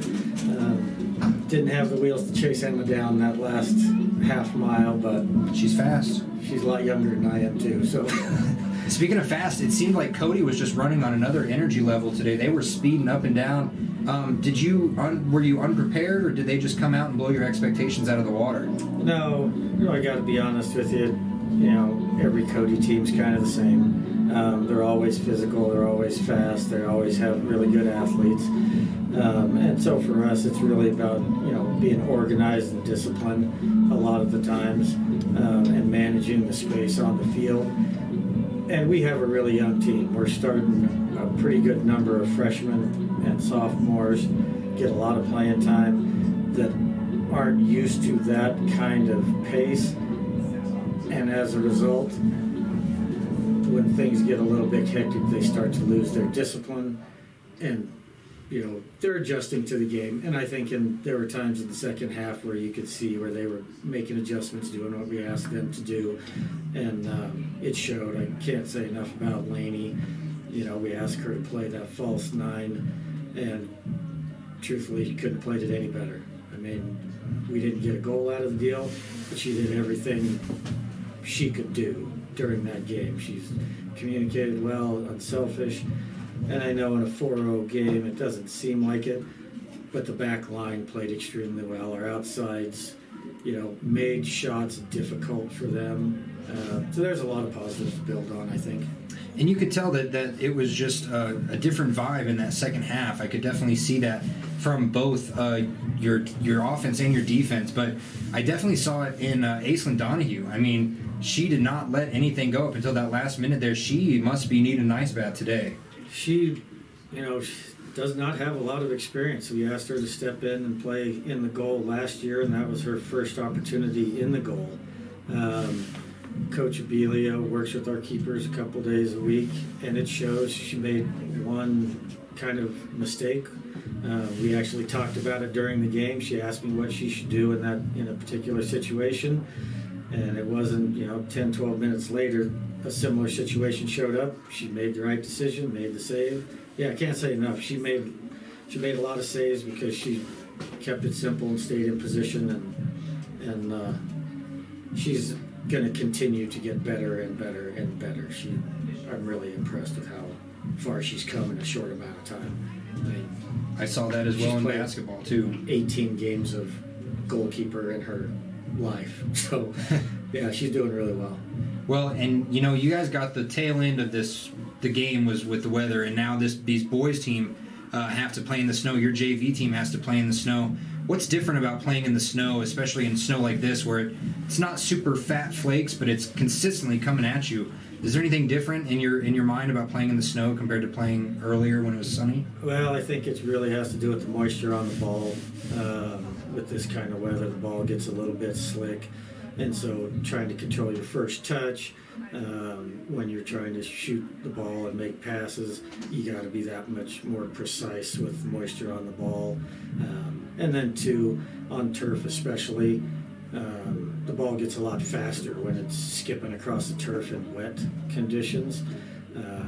So out the actual snow, outside of that, doesn't make a difference. It's what the ball is, the moisture on the ball is kind of going to impact the state of play a little bit.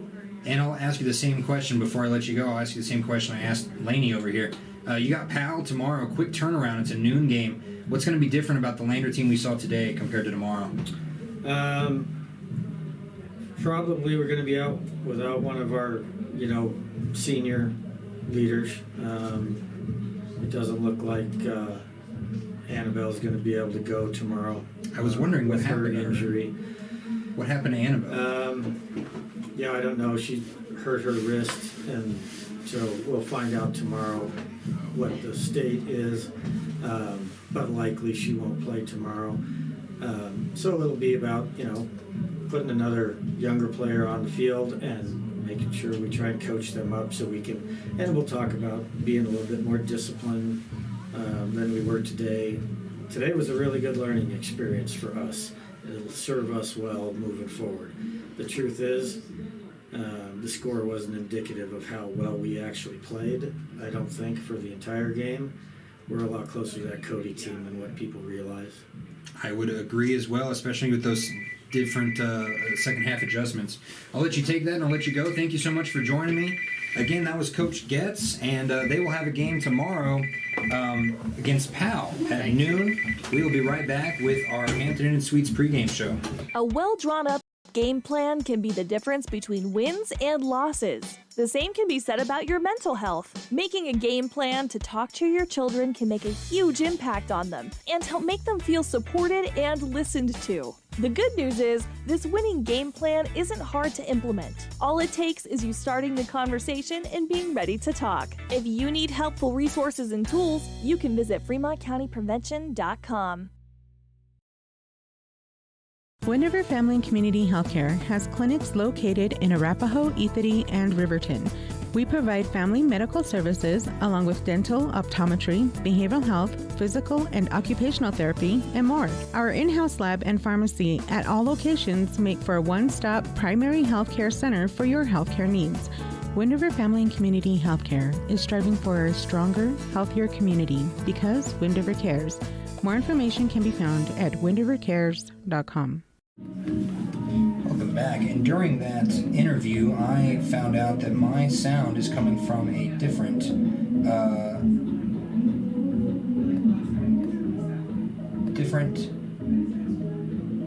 way that I don't need it to. So I'm going to try and fix this before our boys' game. If I lose you, I'll be right back.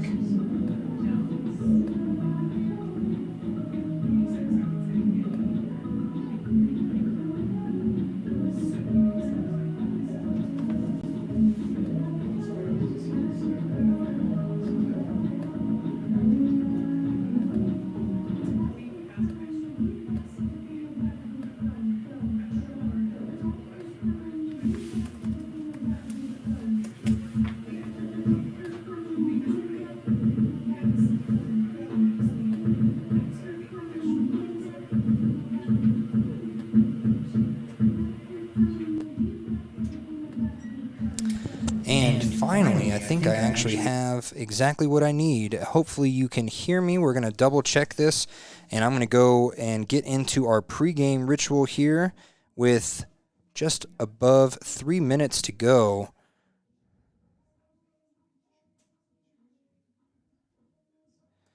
So with that, our Hampton Inn and Suites pregame show, we're going to look at this boys team, and I'm going to take it right after this commercial break so I can double check my sound and audio. I'll be right back. High Plains Power is a Touchstone Energy cooperative. What does that mean for you as a Rural Electric Association member? It all comes down to 7 principles: open membership, one voice, one vote, member benefits, independence, education, cooperation, and community. To understand how it all works, we're headed back in time. In 1879, electricity was in major cities, but rural areas were out of luck. In 1935, President FDR made it possible for companies to build power lines to unserved areas. By the time we hit 1941, some 400 electric co-ops had been organized to serve rural America, just like High Plains Power. For more information, visit highplainspower.org. If you're tired of paying ridiculously high gas prices, there is a solution that can save you a bunch of money. In fact, it won't cost you a cent. How do you do that? Take the Blue Bus. WRTA bus lines will get you around the county for free. That's right, free, no charge. It doesn't get cheaper than free. Go to WRTAbuslines.com and download the schedule, or look for a schedule in the... All right. Thank you to WRTA, by the way. I saw them picking up quite a few people right before this snow. So that's what they're there for. They're there for the free rides to and from around Fremont County. And with that, we're going to get into our Lander Journal keys to the game for these boys. We haven't seen a lot of offense out of these boys. They were shut out against Jackson, and they've had a heck of a game against Mountain View. But this team is going up against, just like the girls, the number one team in the 3A West. Cody is sitting at 3-1 and a perfect 3-0 in conference play. Lander sitting at 1-1 with that one win in conference play being against Mountain View. They've only scored 3 points all season. Cody has tripled that. They've had 9. They also lost yesterday. I believe 4-2 was that final score. Let me double check here. I got girls soccer. I need boys soccer. But either way, Cody going to be coming out here with their first loss on the record. They're not going to let that be a second loss in a row. They don't typically do that. And as you heard Coach Getz, the Cody teams seem to stay pretty similar. They have great cultures and mindsets out there in Cody. Yeah, yesterday they lost 2-1 to the PAL team that the boys will play tomorrow. So Cody going to come in here with a little bit of anger in their kicks, I'm sure. And they're going to have to face off against a Lander team that is still looking for their identity. They have quite a few seniors on this team. They have some experience. They're going to have to use that with Cody Elliott, Braden Lincoln, Silas Wheeler, Carter Ayers, and Otis Beeson. Just some of the names that the boys are going to have to start getting involved and involved early. And that's our Lander Journal Keys to the Game. Remember, you can start or continue your subscription today at 421 East Main Street in Riverton. The Lander Journal has quite a, if I don't say so myself, they have a pretty good story about the Lander player, Brennan Stauffenberg, that's going to be heading to Montana and Gillette later on this season as he's part of Team Wyoming in the Montana-Wyoming All-Star Basketball Series. So we're about to get our starting lineups. I was busy with Coach Getz and Delaney to get them, so we're going to get them at the same time you're going to get them, which will be right about now. So for the boys, lots of different colored caps. That will help out quite a bit. It is starting to snow just even worse than you could have thought of at first here. So starting for the Lander Tigers, we're going to have number 4, Silas Wheeler. Number 6, Carter Ayers. Number 10, Bear Blackburn. Number 13, Otis Beeson. Number 15, Craig Hansen. I got to meet Craig's mom down here there at the concession stand. And that would also be Whitney Hansen's mom, who she's playing out there at LCCC. The goalie is Aiden Hayford, and Hayford has had himself a season so far. Also, number 17, Finn Richards. Number 23, Logan Wetsky, I apologize.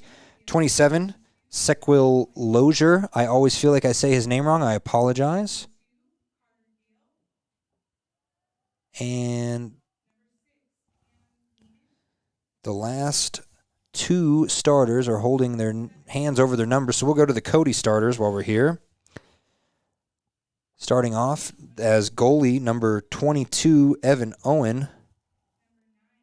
Number 2, Carter Gale. Number 6, Camden Neiman. Number 7, Colby Ballio. Number 8, Wesley Scott. Number 9, Tade Giving. Number 10, Matt Nielsen. Number 11, Jarrett Chrysler. Number 15, a big boy out there, Wilkins Radakovich. Might be the tallest player on the field. Number 17, Remy Broussard. And number 20, Owen Peterson. To finish off the Lander starters, it's number 33, Callum Wheeler. And I believe that's number 31, Colton Laird. Part of me wants to open the window so you can hear more from the outside, but the other part of me does not want to get snow in here on my nice new Roadcaster stereo equipment here. That's me applauding myself for not doing that.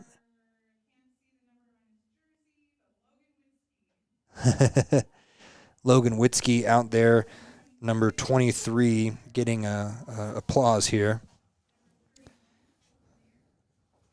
So many more players for Cody on their roster than the boys.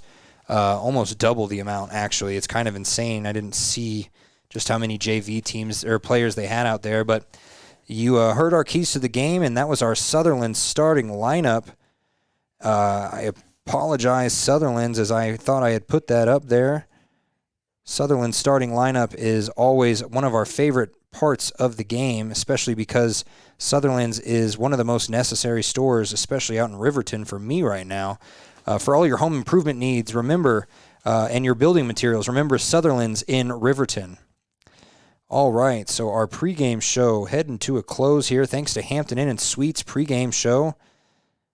And we will have to redo this here. We're going to get 40 minutes on the clock, and we're going to start that when they start that.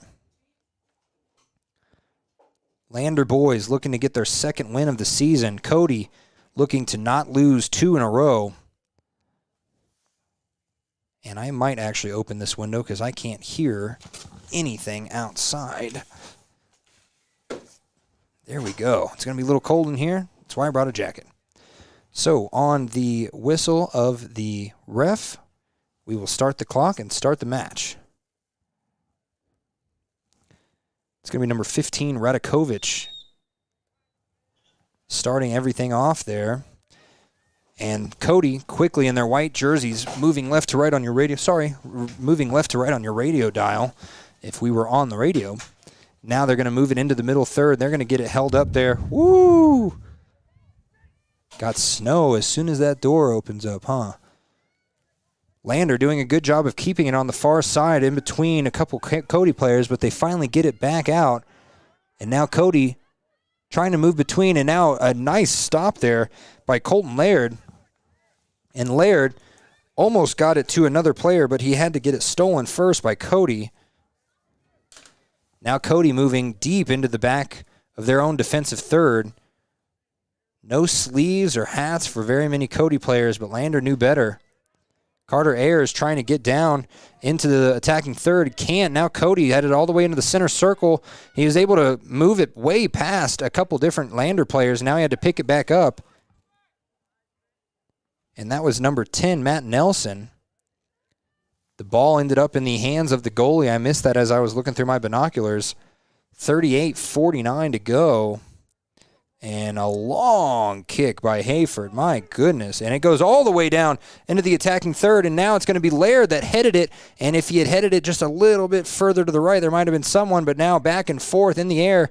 Couple heads back and forth. Now Carter Ayers has a chance. He's going to get stopped up by 2 white jerseys. He's going to get through it anyway. And then he's going to get tripped and tackled, it looked like. And let's see where this penalty occurred.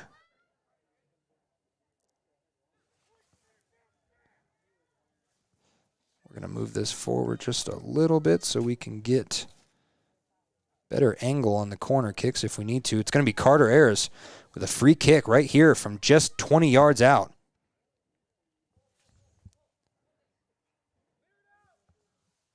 What's he going to do here?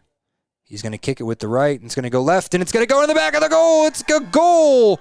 Carter Ayers to start off the game. What a necessary goal to impose your will early. And that is one heck of a way to start a game. Just 3 minutes and 10 seconds in. My clock's just a little bit fast. Wowzers. Great opportunity, and a great way to just use that opportunity to its full advantage by Carter Ayers. I believe that's his 3rd goal of the season. The clock is now at 37:45. And Lander ends up getting it all the way back. They're just going to kick it around in their defensive third, see what they can do with it. The snow definitely, as Coach Getz said, having an impact on the speed and the ball itself. And Riverton also, the boys scoring within the first 3 minutes. And you can hear the coach for Cody saying, get it right back. And they are going to be throwing the ball in, it looks like. Oh, no, they're getting a free kick. I didn't see where that happened, but he's got a kick all the way down, and it's going to go right into the hands of Hayford.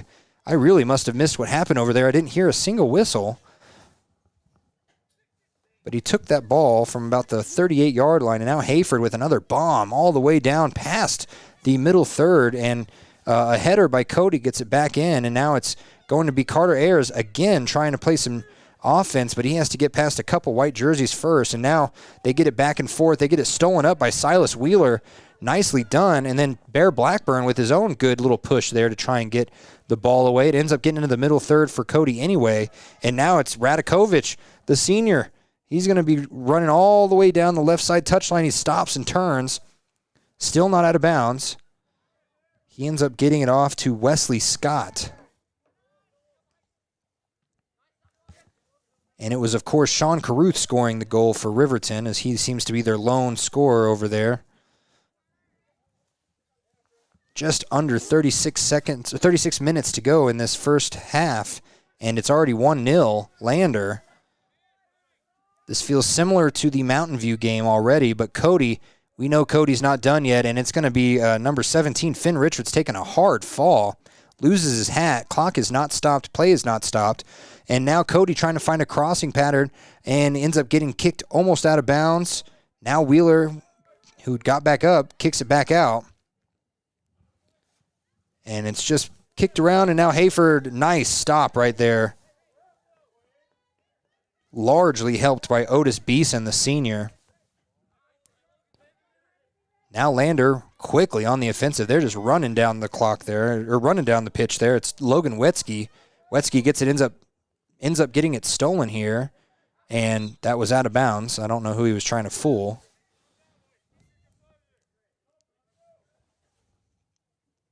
It's going to be Wetzky tossing it in. He tries to toss it straight to Laird. Laird ends up losing it, but Carter Ayers gets it back. He passes it back over to number, who is that? With the blue beanie. That's number 10. We got to remember that. Bear Blackburn has a blue hat, and that is a Dr. Seuss poem if I've ever heard one. Cody just kind of toying with Lander just a little bit back in their defensive third, and then a long pass all the way down. They've actually got a number, but they couldn't get it in time as Lander able to corral that away, and the same player that could have had a shot, number 2, Carter Gale, well, he ended up chasing it all the way back, and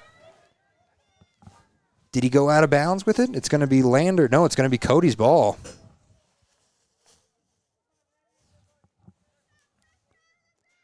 It's going to be number 17, Remy Broussard, throwing it in. And he's not going to throw. He's going to kick it in. I guess whatever happened was a penalty right there. He's going to make a long, high kick, and it goes past the Cody player that was looking to do something with it and right into the hands of Hayford. Hayford, another save technically on his list, on his record book, and it gets passed out to Silas Wheeler. Wheeler over to Blackburn at the halfway line. Now he gives it back off to Beeson. Beeson to Blackburn. Now it gets stolen away, and it's going to be Wheeler trying to track it down. It's 1-on-3, 2-on-3 actually with Cody, and there, ooh, a hard fall there by number 27, Lozier, and the ball gets a nice crossing pattern for Cody, but it doesn't do anything, and now Lander kicks it out. Ooh, and Finn Richards collided with his own teammate and almost headed him right in the head. Safe to say, that could have been a close one. And we have a quick update from Riverton. Star Valley with a penalty goal, a penalty kick that turned into a goal. So it is 1-1 out there in Riverton. Now the boys of Lander trying to play defense heavy on this one white jersey. Ooh, and the shot with the left foot goes right across the face of the goal.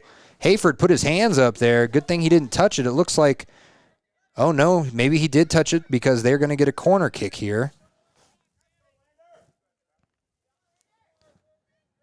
And corner kicks for Lander have been a cancer. They got 2 goals against them in Jackson on corner kicks. And that kick way too high for anything, but the head goes out and it goes inside the back of the net. And of course, it's the tall boy, Radakovic, with 32-10.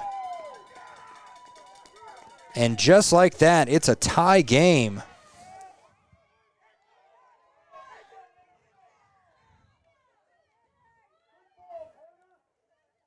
And just as I said, Lander has not performed well against corner kicks.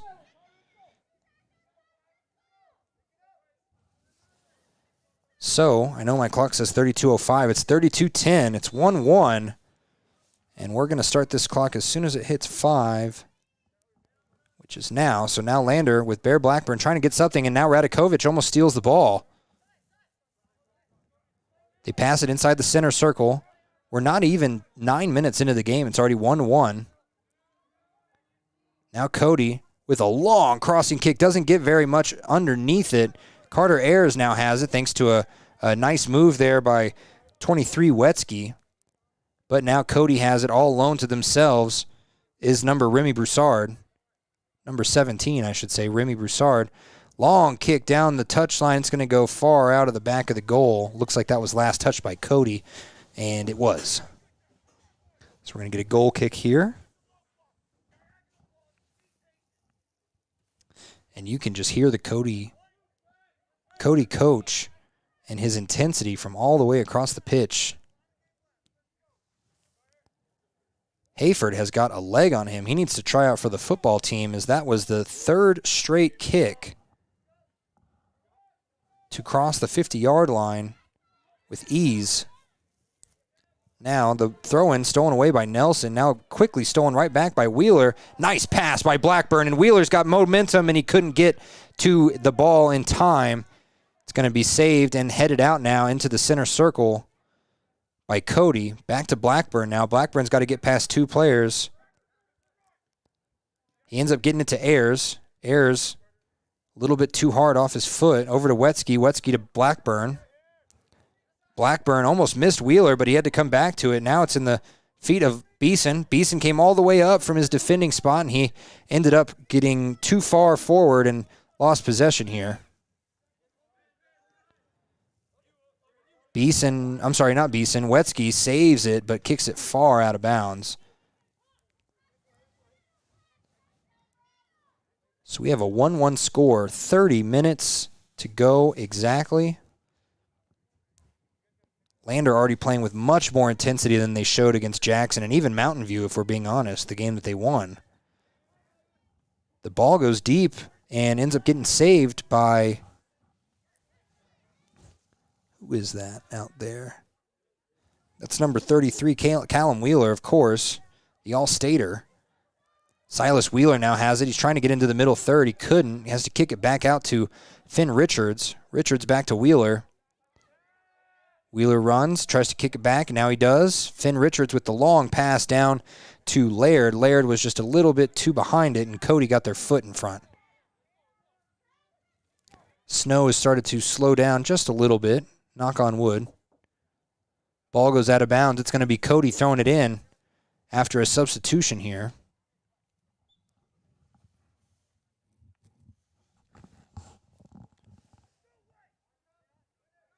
And the moisture on the ball, don't forget what Coach Getz said. Sometimes it's hard to accurately throw that ball, especially with the moisture.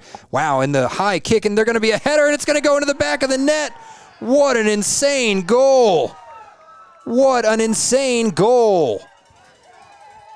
Radakovic, 2 feet taller than almost everyone on the team. And there is just nothing that the defender could have done. I mean, Hayford was in the right spot, but that header came just 10 feet high, it almost looked like. 28:50 is now the time. It's 2-1 Cody. Otis Beeson back and forth with Bear Blackburn, and now Wheeler. Wheeler over to Richards. Richard gets pushed over. The ball gets taken away. Now Cody back on the offensive again. Radakovic is down there. They're going to be calling his number pretty much the rest of the game with what he's already shown. Radakovich looks like a college player out there against high school boys. You can hear the Cody coach saying, block it off, block it off. They don't want this ball to even get near the halfway line. They're doing a good job of doing that, as well as now number 27, Lozier, finally gets it across the halfway mark to Finn Richards. And Richards' long pass down the touchline is going to go out of bounds, and it's going to go last touched by Lander. And Laird very upset that he couldn't keep that in.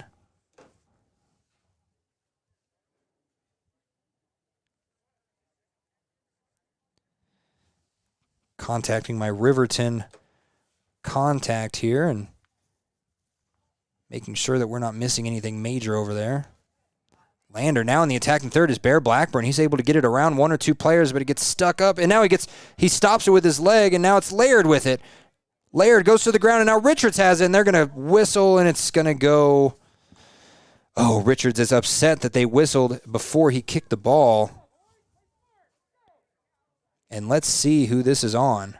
That looked like it was in the box as well, which means we could get a penalty kick.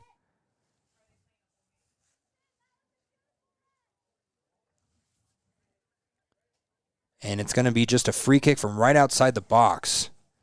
And it's going to be taken by Wheeler, Callum Wheeler. From right outside 20 yards.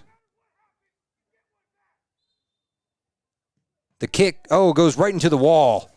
And, of course, it was Radakovich. Cody's coach, I swear you could put him on a mic and you wouldn't need to because you can hear him all the way up here.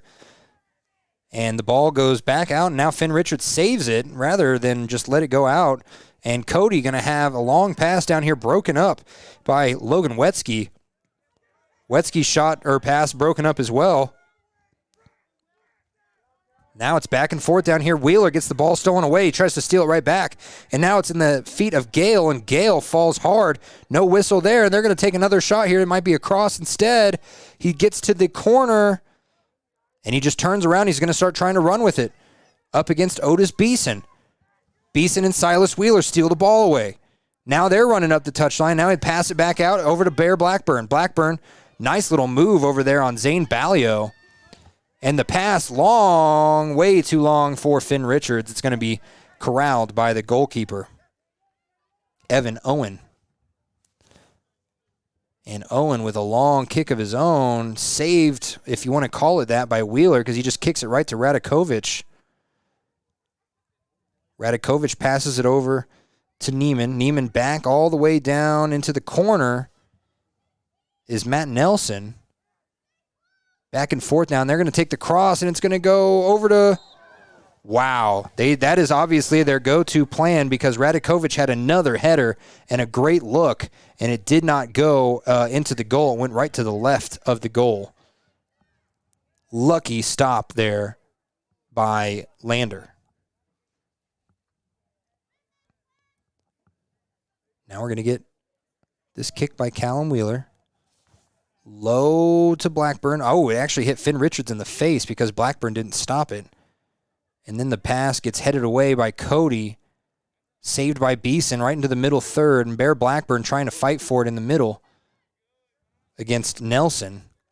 Nelson ends up passing it back. And now it's in the lap of Ballio. Ballio, long pass is too close to the center of the field. And it's stolen away nicely by Wetsky, given to Ayers. Ayers to Wheeler, Silas Wheeler. Now he passes it a little too long for Ayers. They're going to let it go out. Cody is, and that was a smart move. And we got substitutions coming in before he throws it in. That's 3 Cody players. Cody's done that twice now where they have gotten 3 straight fresh leg bodies on the pitch. And Lander still working with their starting unit here. Hands on heads, hands on knees across Lander's team here. They are a little gassed. They don't have as many active players that they can put out there right now. Lander Soccer just working with a bare minimum right now. Meanwhile, Cody brought enough players to form at least 3 teams. Obviously, their JV team and their varsity team as Hayford corrals it up around the 5-yard line on the football field. Long kick down to Finn Richards. Richards gets pushed away by Jarrett Chrysler. He ends up getting it back anyway, passes it over to Blackburn. Blackburn on the far side, a little behind the back pass, didn't work, but ends up getting it back anyway, and now it's in the feet of Beeson. Beeson has to turn around and give it all the way back to Richards. Richards going to take a shot towards Blackburn in the middle, but it gets picked off in the middle. Now Lozier has it on the far side touchline. He kicks it nearly out of bounds. It ends up getting pushed into Cody's lap here. Now Bear Blackburn has it. Blackburn has some space. Blackburn's going to kick it deep, and it's going to go too far for any of his teammates to even get close to. Carter Ayers waving his teammates down to try and play some defense quickly in this defensive third and not let them have any space between them. 22:50 to go. My clock's a little fast. Back and forth now. Silas Wheeler trying to steal it, and he does. And now he's got an open opportunity. He's going to take it towards the goal, and he goes to the corner instead, and it's going to go out of bounds behind the goal line. It's going to be last touched by Cody, so it will be a corner kick for Lander. And just like Cody scored on their corner kick, Lander needs something to happen here on theirs. Silas Wheeler going to kick it high, too high, almost headed, but ended up getting pushed out by Cody. Saved nicely by Richards, and now, number 10, Bear Blackburn, lost his hat. And he kicked it too far for Laird to control it. What happened to Bear Blackburn's hat?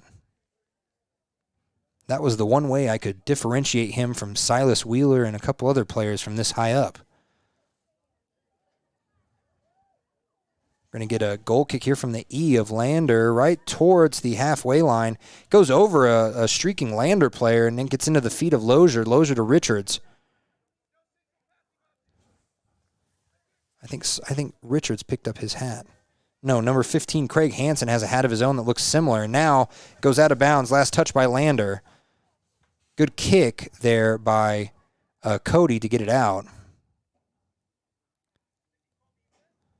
21-14 to go in this game. In this first half, I should say. The inbound goes to number 21, Connor Moss. First time we've called his name. Over to Balio. Balio back and forth now with, looks like Gale. Gale's going to have an opportunity to go into the attacking 30. Ends up passing it back out, and it's stolen by Richards. Richards, long pass, is trying to go to Ayers, but it's a little bit too long, and now it's picked up by Bear Blackburn. Blackburn in the center circle, back to Wheeler, but Wheeler wasn't prepared for it. Good thing Callum Wheeler was. And now the ball gets stolen away over by the touchline, and it gets pushed into the defensive third for Lander. Now they're trying to get back into the middle. They do with Silas Wheeler. Little back and forth there with Hansen. Hansen's pass deep all the way down to Laird, but it's too long, and it's going to go out of bounds. It will be last touched by Cody, though, so Lander has a chance here to throw in and possibly get some leverage. Carter Ayers waiting on the near side. Finn Richards throws it into Blackburn. Blackburn back and forth. He goes backwards, gets the ball stolen away as he's trying to pass it to Beeson. Steals it right back, but now the long kick out by Lander goes to Lozier. Lozier stops it in the middle third. We are underneath the halfway mark now. Nice steal there by Lander, and Lander's got some momentum here. And then a push out. Lozier got pushed out, and they called something. Is this going to be a free kick? I don't see a yellow card. I just see a hand up. It is just a hand, so they're going to free kick it from the side of the touchline. I apologize. See what they do here. They can act like this is a corner kick, or they could just take the shot straight up from about 28 yards out. Oh, right over the edge of the top bar. And, man, Cody's coach said, do not let that boy touch that ball inside the box, as he was afraid that they might have tried to get a header in like he had with Radakovic. But instead, it was just a long shot there, and that shot was taken by Lozier. Lozier gets it right into his chest. That always feels like it should hurt more, especially in the cold, brisk winter air. Bear Blackburn just getting harassed, but he ends up getting through it somehow, and they have some sort of offense going now, but it gets stopped up. Oh, they had some numbers there, and now it's going to be Richards. Saves it over there. I'm sorry, Hansen. Now Beeson has it. Into the attacking third. He's pointing down into Ayers. Ayers wasn't ready as he should have been, as he was getting pointed to before he turned around.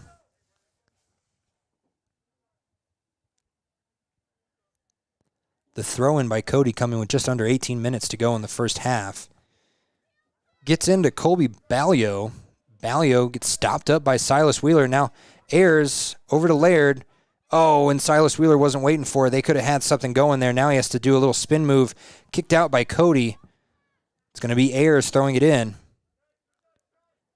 Ayers throws it into Wheeler. Wheeler heads it, and it goes nowhere but to Cody. Now Silas Wheeler has it. He's going to go over and pass it to Beeson. Beeson's going to take the long shot, and it hits off the body of number 11, Jarrett Chrysler. Chrysler was in the right place at the right time.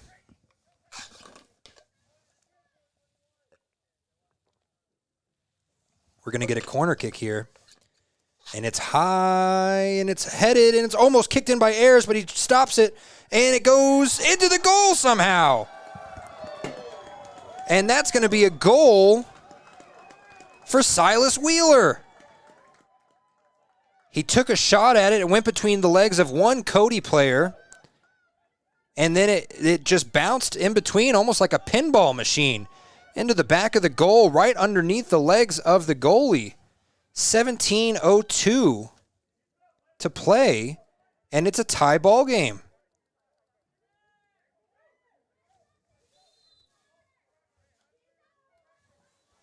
Here we go, 2-2 game, 17 minutes to go. This might be one of the best offensive-looking games that Landers had. Granted, this is only their third game.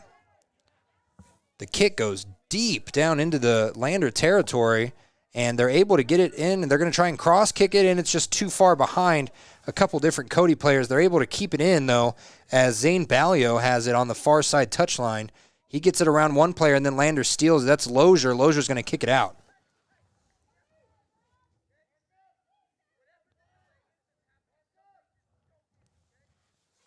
Great kick by Silas Wheeler. Still thinking about that as it just literally pinballed between 3 or 4 different legs. And now a shot could be taken. Good stop there by number 23, Wetsky.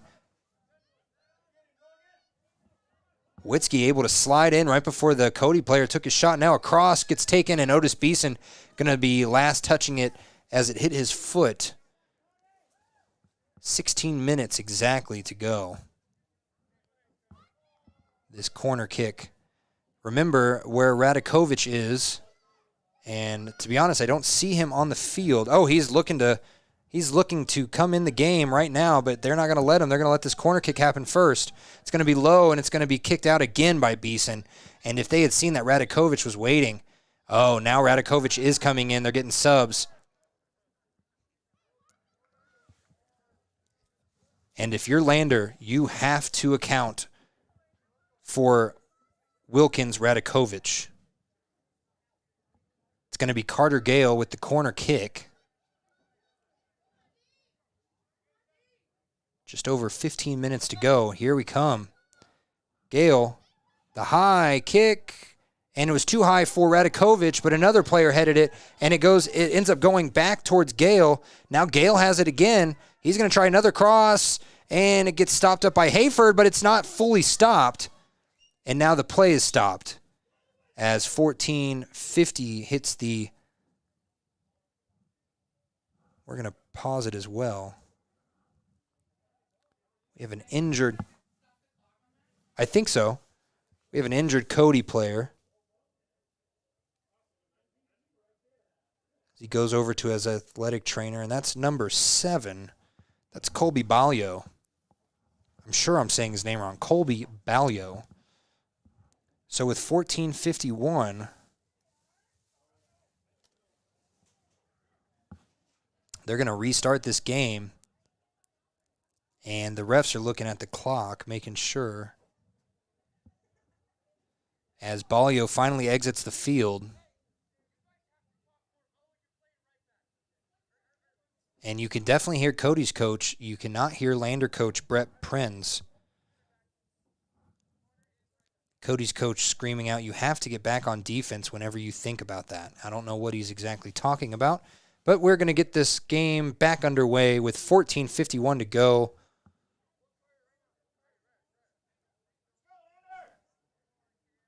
And I think they're just going to start it on the kick here. I don't know if the refs are waiting on the scoreboard or the scoreboard are waiting on the refs.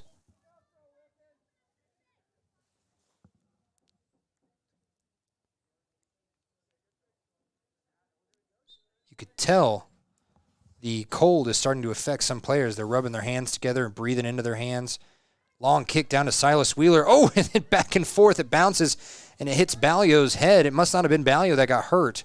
It might have been 17. It was Remy Broussard that was, yes. And, boy, Balio just got hit in the face, kept licking there. And now we have another whistle. Looks like it was offsides.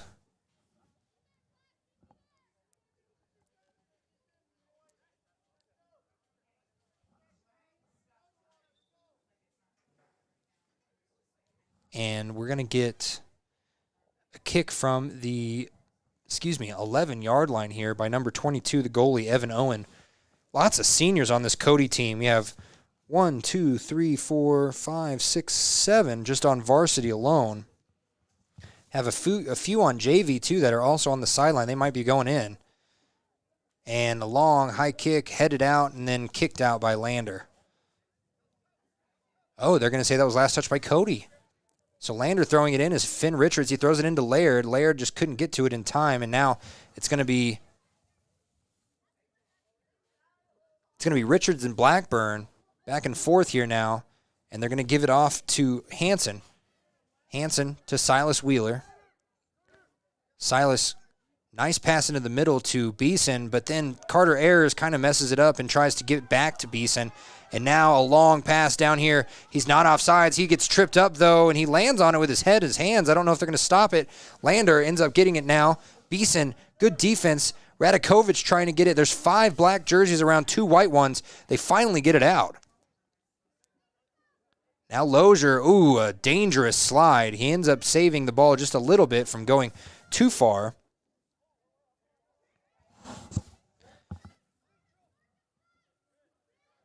And, boy, Finn Richards has just taken a lot of licks today. I've seen him fall a handful of times. And that one right there going to be a foul. Penalty, I should say, as I get some news from the Lander golf team.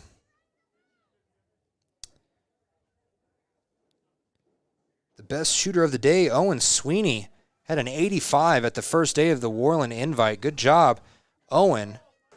And Sweeney had himself a heck of a season during the fall. Can't wait to see what spring brings these golfers. Beginning of the golf season is always difficult. There's been 2 canceled tournaments, including one at the Lander Golf Course. And that is why they're at Worland right now. Oh, and big trip there. No call. That was Lozier. That was Lozier on Matt Nelson. Nelson just tumbled forward, and now a long kick all the way down, and Hayford's got that one easily with over 11:30 to go. Hayford just going to roll it out to Beeson. Beeson to Silas. Silas Wheeler now has to move around. He ends up getting it over to Witzke. Witzke runs up and stops and goes, and Silas Wheeler stopped as well. He didn't keep going. Picked off there by Nelson. Nelson now a long pass, and it's too long for Carter Gale. He stuck that leg out there. I thought he might do the splits or break an ankle there, but he got to it. And now Lander throws it in. Now Beeson has it right at the 30-yard line. He's going to kick it back out to Lozier. Lozier, low ground pass back and forth between Lozier, Beeson, and Bear Blackburn. Now they get Hansen involved. Over to Richards. Richards on the far side touchline gets it stolen away. Then stolen right back and kicked out of bounds by Lander.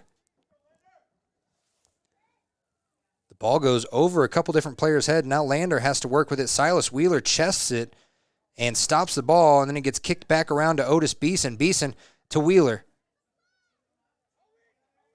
Silas Wheeler, I should say, kicks it nicely over to Finn Richards, and he oversteps it, and it goes out of bounds. Oh, that was a good opportunity. He was streaking forward. There was no one really in front of him. Now Cody's got a chance here as they're trying to move out of the middle third, and they do, but they get it stolen away by Beeson. Beeson to the center circle over to Silas Wheeler. Wheeler looking for Carter Ayers. He moves it over to Blackburn nicely, and Wheeler gets the ball back. Now he's just moving in between a couple players. He gets a nice pass to Carter Ayers, but it's just too far, and now the ball goes loose. The goalkeeper didn't keep it, and he's going to kick it anyway. Oh, and a Cody player got into the net as smartly he should have, and Carter Ayers had a shot on a goal. If he had just put a little bit more oomph behind it, maybe it'd be 3-2. They're still in good position here in the attacking third. Back and forth, Wheeler, Blackburn over to Finn Richards.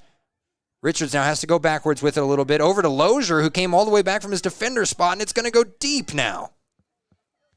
Boy, what an amount of offense that Lander just had down there, and it didn't come away with any points, and now we got a penalty. As, who is that? The blondie out there is Finn Richards. He took another lick, and he's limping. And he is limping to the goal box where he's going to wait for this free kick here. It's going to be Callum Wheeler. Callum Wheeler is going to take this shot from the 30-yard line. It's a 40-yard shot if he were to try and kick it from here. He did do this in the game against Mountain View, so I wouldn't put it past him. Here we go. Little low, and tried to head it was Finn Richards, and it gets kicked away by Cody. It's going to go out of bounds. No, wow, they saved it right on the touchline, and Lander wasn't expecting that, and they have their defense running, and Lander is very lucky that they had one player that was still running backwards on defense before that went out of bounds. As Bear Blackburn saves it, and we have an offsides. I actually don't know what penalty that was, but it will be Lander ball here. 8 minutes, 13 seconds to go.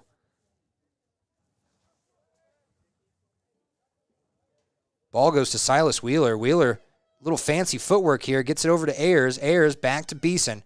Beeson gets his pass stolen away, and now Witzke, and now we have another penalty. And this time it's going to be Cody ball. Penalty's hard to hear with the headphones on and the noise. They don't really call it out like basketball. They just put the flag up to implicate who is going to get the ball. And this one is Cody, and a long pass. And Radakovich with a high header just goes up in the air, doesn't go backwards or forwards. Saved there nicely by Silas Wheeler. Now back and forth between Blackburn, Wheeler, and Ayers. That is a good trio if they can get it down into the attacking third. They try, but they get the ball stolen away. Cody now at the halfway line. And another kick high to Radakovich, who just keeps trying to head it in an offsides. And it's going to be offsides on Radakovich. 7 minutes to go as of right now. And taking this shot is going to be Callum Wheeler. Radakovich didn't realize where he was standing, so they're going to have to push him out a little bit. Here comes Callum Wheeler's shot from the 18-yard line. See where he tries to go with this. It looks like Silas Wheeler maybe. Yes, it is. Silas in the middle third. They're trying to get these triangle passes to work a little bit better, and Witzke now has it.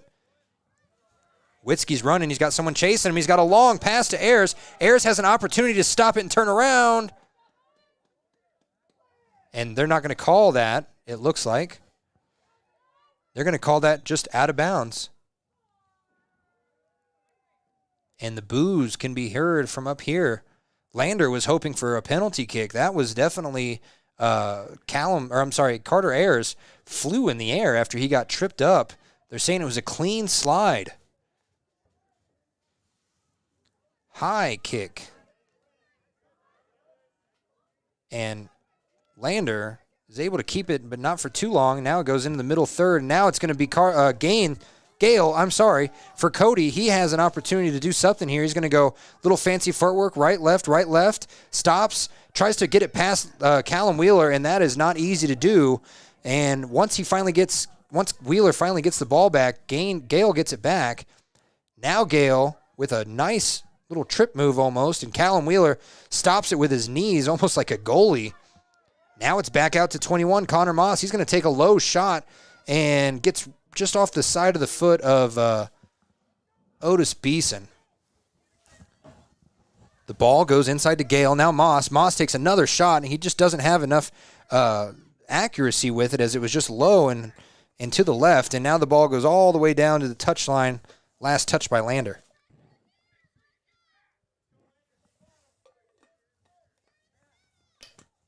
Moss going to throw it in. He throws it in right into Witzke's chest. And now Laird had it. Laird had it kicked away. He was trying to set something up, and it just got pushed out by Cody. And now, Gale is all alone after a missed header by Witzke. And it went out of bounds off that missed header. And Radakovic has an opportunity. He's getting all the way into the back, and it goes back out of the back of the goal line. And are we going to get another corner kick here? I believe we are with under 4:30 to go. Lander has not had the best luck on corner kicks. Let's see what happens here. A high pass. Radakovic again tried to head it, just couldn't get to it. And now the ball goes back, and Hayford nicely saves it. Radakovic didn't see it coming his way. He tried to put his foot out, and Hayford was right behind him. He just jumped right on it like a army man on a grenade. Cody gets it back anyway, and they're in the attacking third already. Under 4 minutes to go, still 2-2.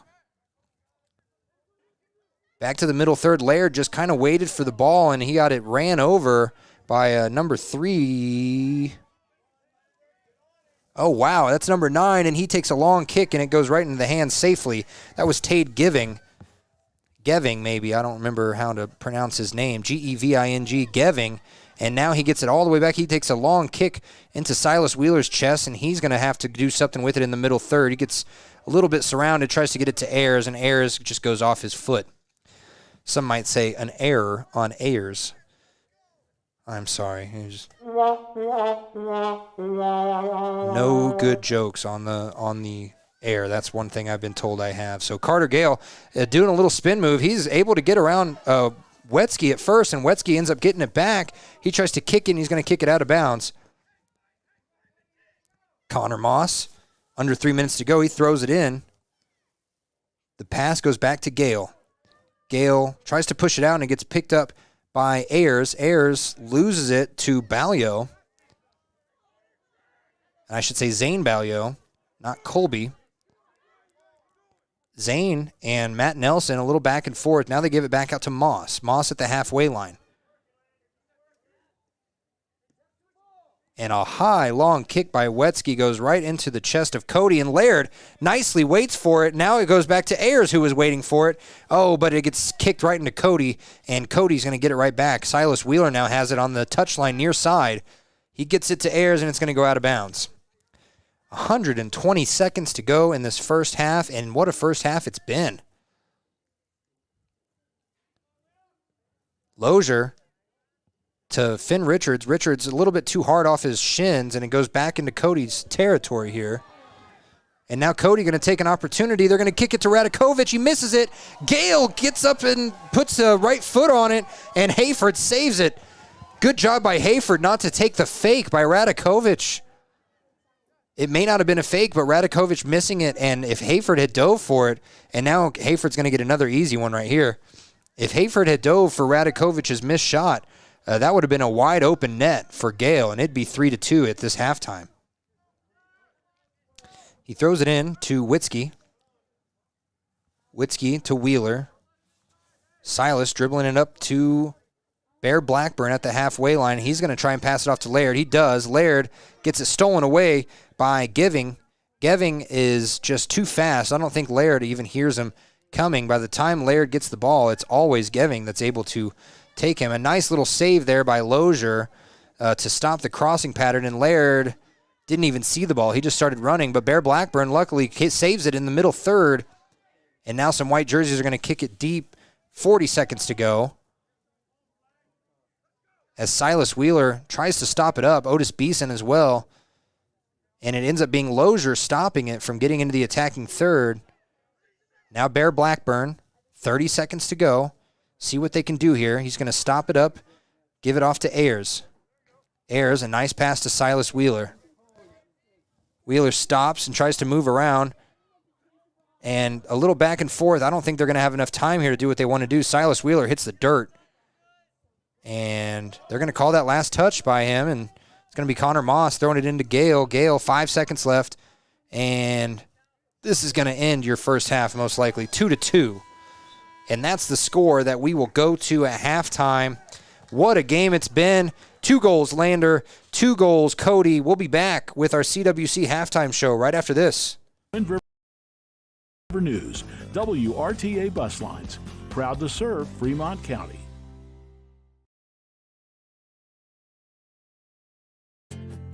From one corner of the state to the other, over 82% of Wyomingites wear their seatbelts. And to the 18% who don't, we say, let's buckle up for life, Wyoming. When you think about wellness, do you think about long walks, nutrition, having a personal trainer? No matter what your idea of wellness looks like, you can find yourself at Gotchi Gym. Their 1,900 square foot facility makes them one of the largest gyms open to the public in Wyoming. Be the best version of yourself with state-of-the-art equipment from senior to strongman. Take advantage of having a bistro on site as well as a certified NASM personal trainer. Take the first step in reaching your goals. Gotchi Gym. Gotchi Rehabilitation is always looking for new team members. See more at gotchi.org.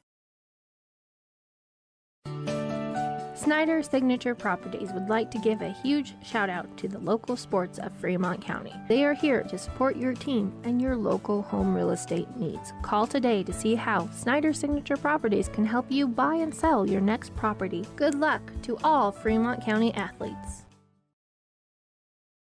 Papa Murphy's is proud to sponsor this week's Player of the Game. For a limited time, enjoy a Papa Murphy's barbecue chicken pizza made with KC Masterpiece barbecue sauce. After the game or anytime, you can't beat the fresh ingredients and authentic flavor of a Papa Murphy's Take and Bake pizza. And you know it's baked right every time because you baked it yourself. Papa Murphy's on North Federal in Riverton. Drop in or order online at papamurphys.com. Go Wolverines! Living well isn't just about things. It's about the things that matter. Your family, your friends, and your health. For decades, Sage West Healthcare has been committed to improving the health and care of our communities. Today, we're investing more in our communities, in our people, in advanced medical technologies, and in specialized facilities, so access to better care is close to you and the things that matter most. Sage West Healthcare. Be well, live well. That's why we're here. Community Health Centers of Central Wyoming has locations across Fremont County ready to serve you at DuBois Medical Clinic, Riverton Community Health, and Lander Community Health Pediatrics. We accept all forms of insurance, including Medicaid and Medicare. Are you struggling to get medical care? Ask for their sliding fee scale. From family medicine to pediatrics, Community Health Centers are here to serve you. Call 307-463-7160 or visit chccw.org to schedule your appointment.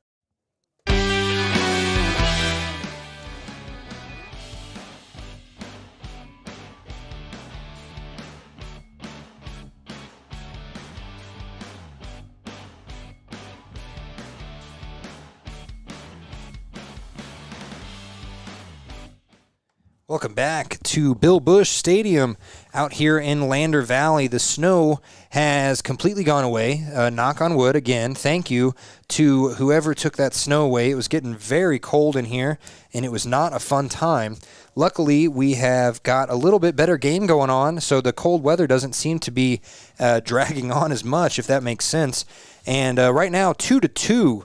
Cody and Lander all tied up. Radakovich with both goals for Cody, and Lander with goals by Silas Wheeler and Carter Ayers.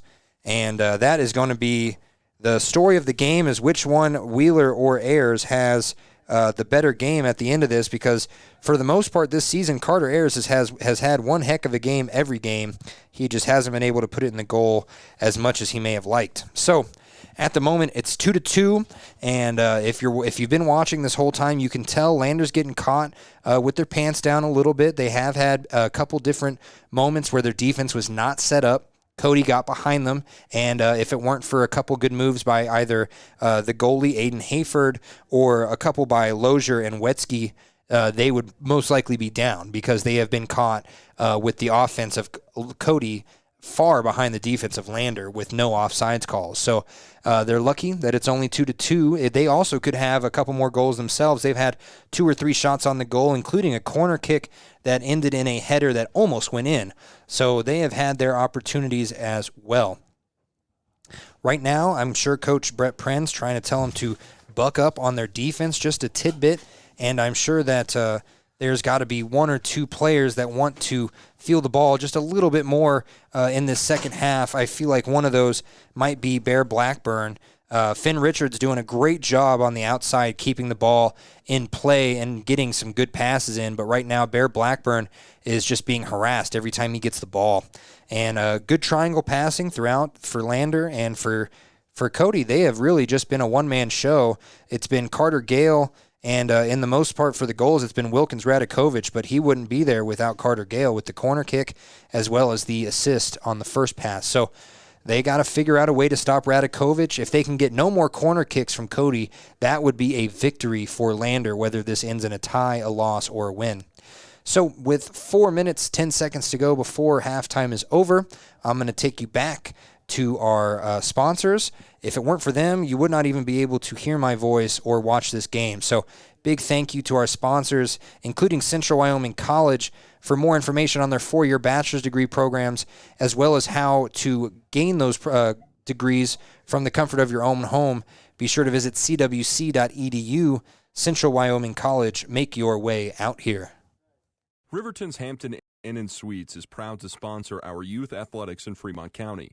Fremont County School Athletics provide our youth timeless experiences and lessons that can lead to success for life. Setting goals, teamwork, and hard work make young athletes into good citizens. Central Wyoming College now offers Bachelor of Applied Science degrees in Early Childhood Education and Organizational Management and Leadership, with an emphasis in outdoor education, tribal leadership, or business and entrepreneurial leadership. CWC offers 3 ways to learn: online, virtual, and in person. Learn, grow, lead, and advance at Central Wyoming College. CWC is leading the way with expanded programs in the Bachelor of Applied Science degrees. The Stock Doc is proud to serve all of Fremont County and surrounding areas. They are dedicated to providing the highest level of veterinarian medicine along with friendly and compassionate service. They service all pets of shapes and sizes between dogs and cows and cats and horses. They treat your animal like it's their own. The Stock Doc.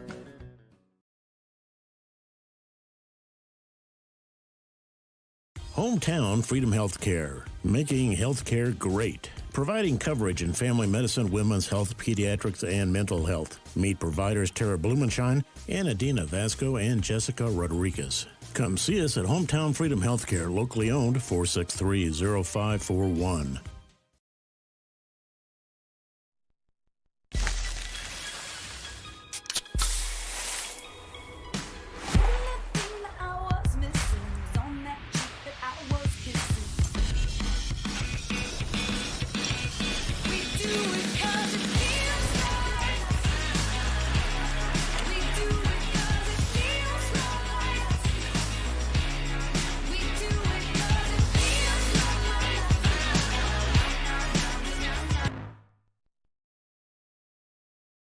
Why should your new floor come from Carpet One? Because we're passionate about the spaces our neighbors call home. We're part of your community, and we're also part of the world's largest cooperative of independently owned and operated flooring stores. So you can be sure you'll get great selection and outstanding value with every installation. Whether it's carpet, hardwood, tile, or luxury vinyl, our experts take the guesswork out of choosing the right floor. We're your local Carpet One Floor and Home, the one store for your perfect floor.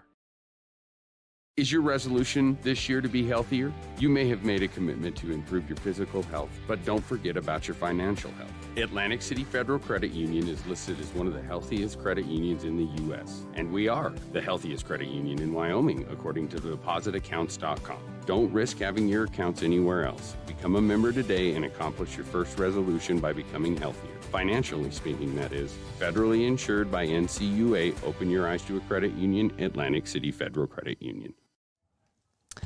Welcome back to Bill Bush Stadium. Big thanks to Atlantic City Federal Credit Union, as they are one of our bigger sponsors for the soccer season. They love to see soccer in Riverton and Lander be televised, and it's partially because of them that we're even able to be here. And speaking of being here, you have been watching here the Central Wyoming College halftime show where we discussed what Lander needs to do if they want to come out with a win, and Cody, what they have been doing to get this game at 2-2. Lander matching up very well with Cody outside of one player, and that's obviously Radakovich. But for the most part, Lander's defensive line has not let anything get past them, and that is all thanks to Lozier and Witzke, as well as, of course, Callum Wheeler. So that was our Central Wyoming College halftime show. Want to say a big thanks to CWC and their soccer season also starting off pretty strong, hopefully, as the boys and girls have a little bit more consistency and fluidity with their teams all pretty much coming back for the most part for the first time since COVID.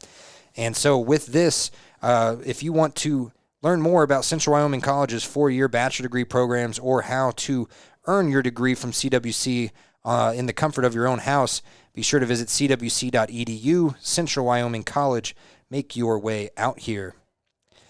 And so here we go. Lander going to have the ball first. It's going to be Carter Ayers with the ball at the halfway line in the middle of the center circle. We're going to lift this back up as it was just a little chilly in here. There we go. Excuse me about all that. There we go. Lander quickly harassed by Cody as they kick it back and back and back, and now it's Bear Blackburn who has officially lost the hat. He just doesn't know where it's at, or he's not putting it on anymore. It's going to be Hansen down here on the left side, near side by the touch line. Lozier back and forth, and then like I said, they're just getting double-teamed here in their defensive third. Cody doing a lot. Now it's Finn Richards back and forth to Blackburn. Blackburn gets through 3 white jerseys. Now a nice spin move. Oh, but he gets tripped up. No call there, and now it's Silas Wheeler with a nice stop. He's able to get into the center circle. He stops, collects his thoughts, passes it over to Beeson. A little bit of a dangerous slow roller there. And now back to Wheeler. Callum Wheeler over to Beeson. Beeson, long cross pitch pass to Hansen. Hansen over here to Finn Richards. And Richards and Blackburn have a connection today. They've been back and forth. And now Silas Wheeler at center circle. They obviously have a plan that they've worked on, and this pass goes awry just a little bit too long. Laird just tries to body up on a guy much bigger than him, and it's going to go out of bounds. 38-44 to go in this second half. We're only a minute and 15 seconds in. We've seen a tough Lander team get all the way from their defensive third into the attacking third, but now they're back out in the middle at the halfway line. Finn Richards and Hansen back and forth. Now Blackburn back to Hansen. Hansen on the touch line, very close over here to Richards, and now he passes it all the way back to Lozier. Lozier with it again. They can't find where they want to go with it, so they just keep going back. And you can hear some Lander parents saying, let's go, get on offense. Finally, they try and move, and they do. Witzke gets it up, but they lose it in the middle, and now it gets picked up by Bear Blackburn. Blackburn over to Richards. Nice look there, and a little turnaround pass goes directly into a Cody player. Now Cody has it, and they're going to try and work in this middle third as well. Ooh, too hard of a pass there for for Wesley Scott to corral in, and now Lander has it, and they're a little back and forth. Silas Wheeler had an opportunity, couldn't get to it in time, and now Cody's going to kick it out. And a nice clearing shot there. Cody has a player down there. Luckily, so is Callum Wheeler.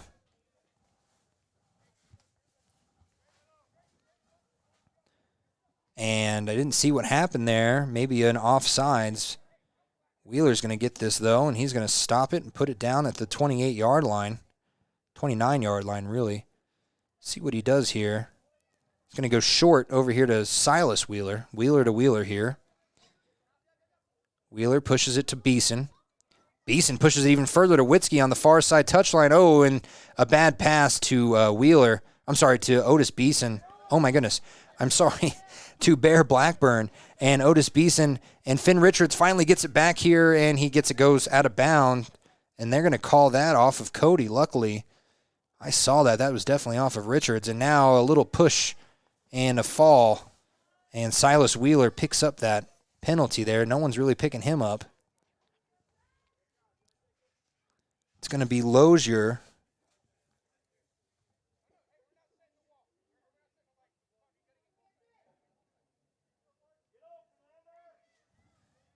And now finally they're going to take this shot. Callum Wheeler, long pass. And not long enough. Finn Richards was there, just not but 2 yards short. Now the ball goes out of bounds again. Oh, and we got a push here. That's going to be a yellow card on number 6. He did push him all the way down the line, as you could hear a parent say, but he's going to have to come off. And that yellow card going to stop the clock. 35-51. Coming in for Camden Neiman, the one that got the yellow card, is Zane Ballio. The sun's starting to peek through this fog a little. And he gets a little talking to from his coach. I would not want to be on that coach's bad side with what I've heard from him today. Throwing it in is going to be Hansen, and Hansen throws it in just a little bit too far for Bear Blackburn. The crossing kick. Oh, and now a nice steal by Carter Ayers, but it gets lost to Laird. Laird to Blackburn, and now they're having to kick it back out. Now Wheeler has it. Otis Beeson to Ayers. Ayers inside to Blackburn. Blackburn gets stopped up by 2 players, and now Laird has it. Laird's going to take a shot, and it's going to be a little bit too far right. And Laird, with his first real opportunity, just blocked up by a couple white jerseys. The high kick goes over the Cody player, and almost Lozier almost falls over the player there. Now they're back in the attacking third, but it gets kicked out nicely by Cody, and now a shoulder move inside by Witzke, and Witzke on the far side touchline, he gets kicked out. Cody's going to get this, Lander's going to get this ball after Cody kicked it out.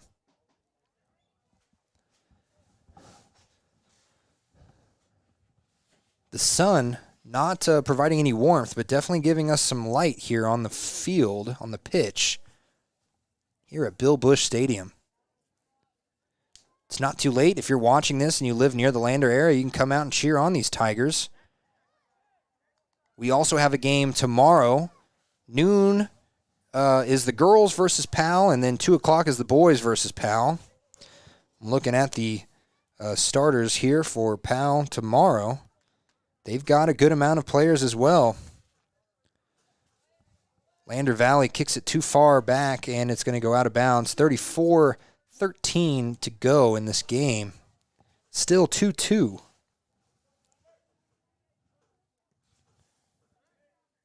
The kick goes to the 40-yard line, right where number 10, Matt Nelson, stopped it. Now he has to kick it back out. Chrysler over to Ballio. Ballio gets the ball too far, and Lozier steals it away. Now it's going to be Hansen with the ball. Hansen back up to Silas Wheeler. Wheeler over to Blackburn in the center circle. Blackburn tries to fancy footwork it up, and he pitches it to Laird. Laird loses it to Carter Ayers. Oh, man, I missed that on camera, but number 5, Lucas Morris kicked it right up into his own face.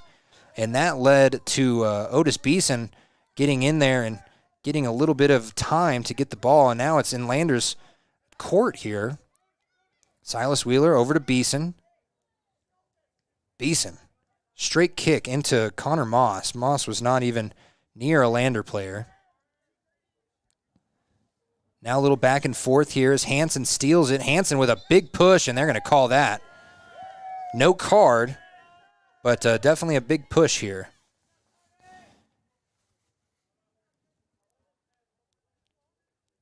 Lander has some advantage here as Radakovic is off on the side of the pitch, and he keeps lifting his right leg, and they're touching his knee. The long kick all the way down, and it goes off the head over the goal line. It was a little bit far left. Let's see who last touched it. It's going to be Cody getting the ball here at the corner.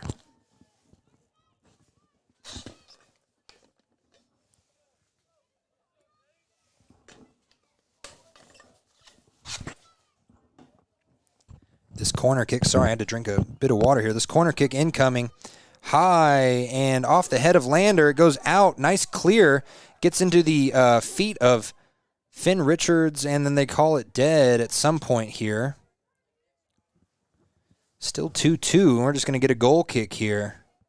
Callum Wheeler walking gingerly on his left leg. That is not good. All Stater from last year. He's walking it off just a little bit at least. It's going to be Hayford taking this long kick from the D of Lander.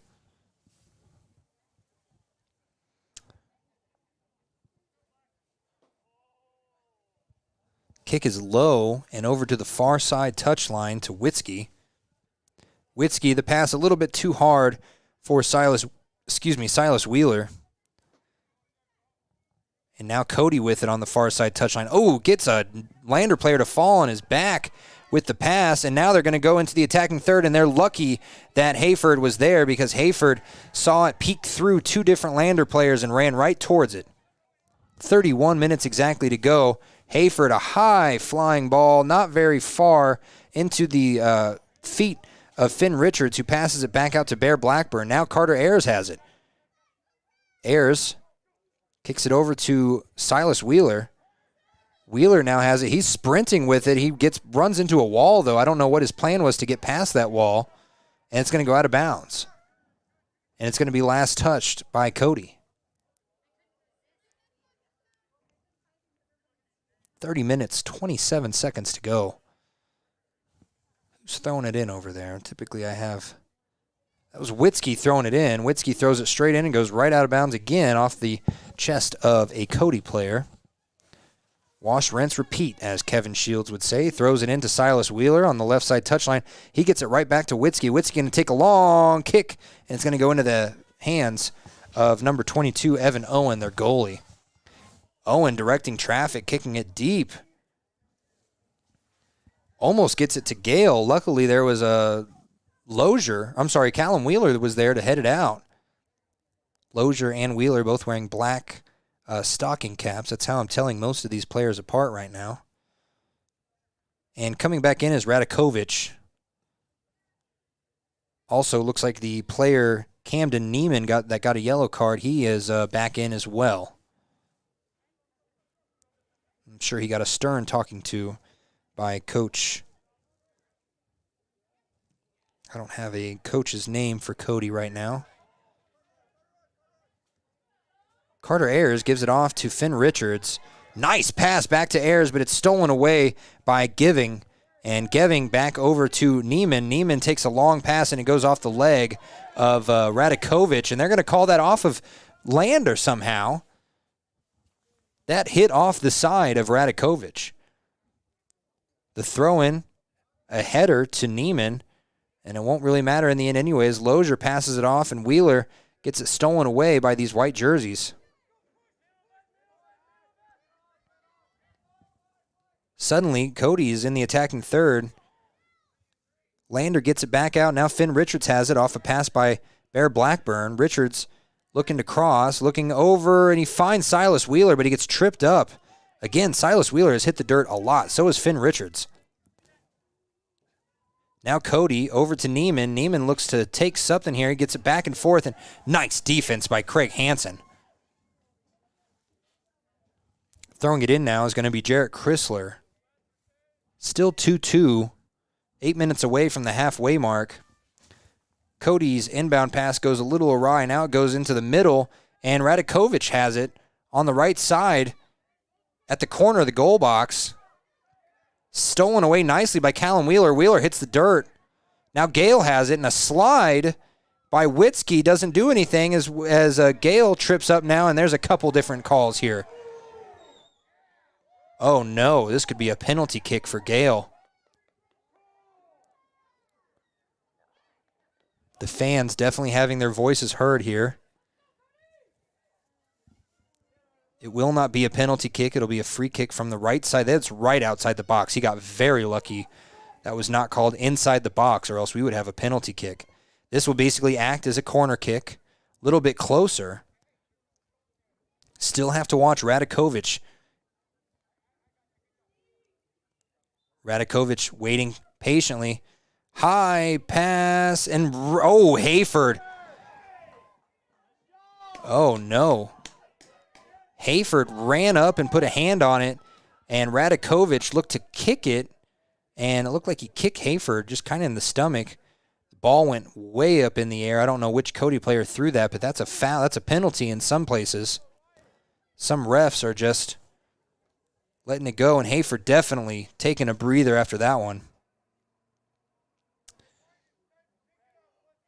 Some not good news from Riverton. Their leading scorer, Sean Carruth, got body checked, as my contact in Riverton says, and it says it's his knee. He's down, being taken to the sideline. As we get back to this game, don't really know what happened there, but Lander's going to get the ball back on the sideline. It's going to be Hansen throwing it in to Wheeler. Wheeler pushes it behind himself. Now he runs in between two players, back to Blackburn. Nice triangle passes. Now a nice pass out to Witzke on the far side touchline. Witzke's able to get past, and he's moving, and he passes it back all the way to Carter Ayers in the middle, and I think I saw a handball. I believe that was a handball, yes. 25-45 to go in this game, in this match. Pretty glad that we're just calling varsity, because the Cody JV team has some long, heck of a names. Arizmendi, Thurmond, Werbelow, Villafane. And down there, I apologize, I was looking at the names, and there was a kick, an attempt at the goal there by Cody, and it was blocked up by Lander. You're hearing Lander players ask for a penalty, as there was one or two players hit down, and now they're going to call a penalty. As number 6, Neiman, the one that got the yellow card earlier, hits the dirt. And this is going to be a free kick here by number 9, Tate Geving. Geving with his hand up. He might just take this shot. No, he's going to pass it, and it's going to go to Radakov. Oh, it's going to go over the head of Hayford. Oh, no, what a heartbreaking ball by Geving as Lander now goes down. And Lander fans are not happy.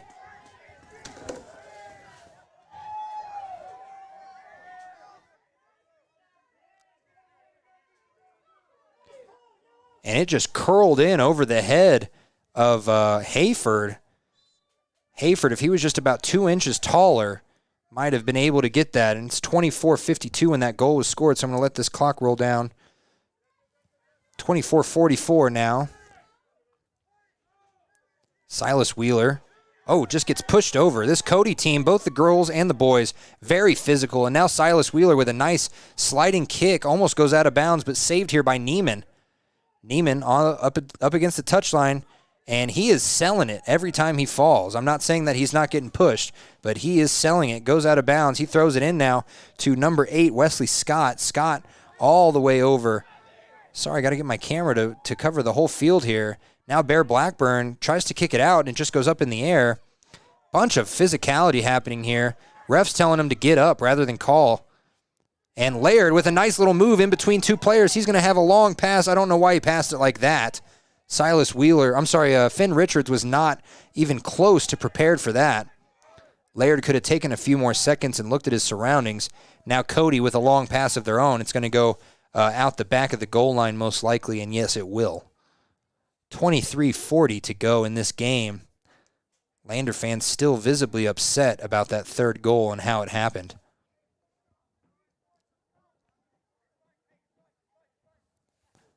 We're going to get a kick here by Hayford. Definitely feeling it. right in between the N and the D.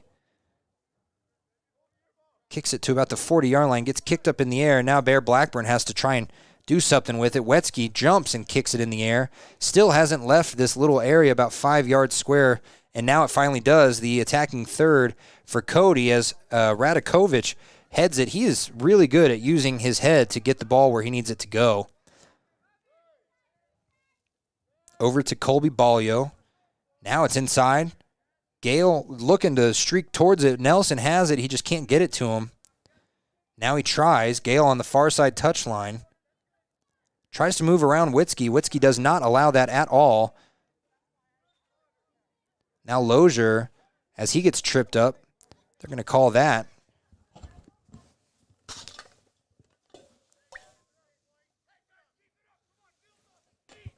Coming from Kansas, this cold winter air is very dry. I might bring a humidifier up here next time. Callum Wheeler going to kick it in from the touchline and gets it into Silas Wheeler. Wheeler over to Witzke. Witzke, a nice little inside pass, but Laird wasn't looking for it, and it gets stolen away by Cody. Cody goes out of bounds right at the halfway line. And speaking of halfway, we're 2 minutes away from the halfway mark. It's still 3-2. 2 goals by Radakovich, 1 by Tate Geving, and then on Lander's side, 1 by Carter Ayers, 1 by Silas Wheeler. Cody has it. They're moving in the middle third. They get it off to Neiman. Neiman right at the touchline. Very lucky that didn't go out of bounds.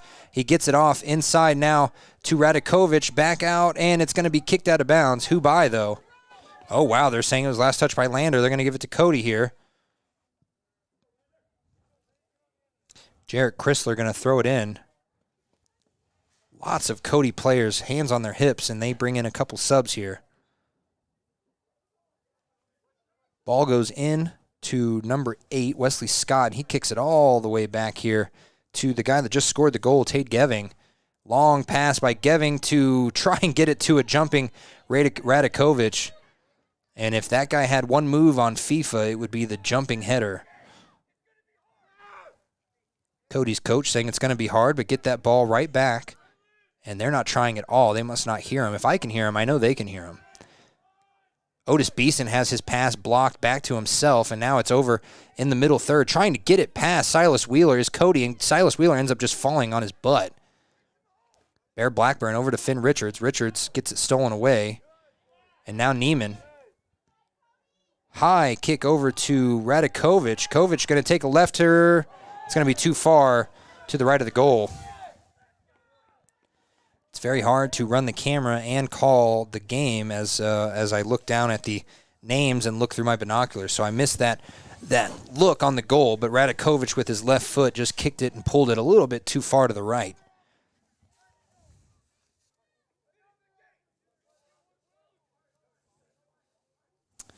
And it is official, Sean Carruth is out with a knee injury. He had a similar injury last year, and he has already signed with Jamestown University, and he's going to have to heal that knee up before Riverton allows him to get back into it. Jamestown, I'm sure, watching that game closely. They don't want an injured player as well, but Sean Carruth is worth it. One of the better offensive pieces that has come through Riverton in the last decade, as now Lander gets into the offensive third, gets it stolen away, but kicked right back into the feet of Bear Blackburn, and Bear Blackburn pushes it, and he pushes it to Ayers, and it's just too far, and the goalie was able to grab it before Ayers did as we have reached the halfway mark. And Logan Davis scores to make it 2-1 for Riverton. Riverton looking for their first win in 5 matches. They have had 2 ties and 3 straight losses, so technically 6 matches. Lander now pushing it, and Bear Blackburn gets stopped up, pushed out to Carter Ayers, and now over there is Wheeler. Wheeler kicks it deep, and it's just no one waiting for it.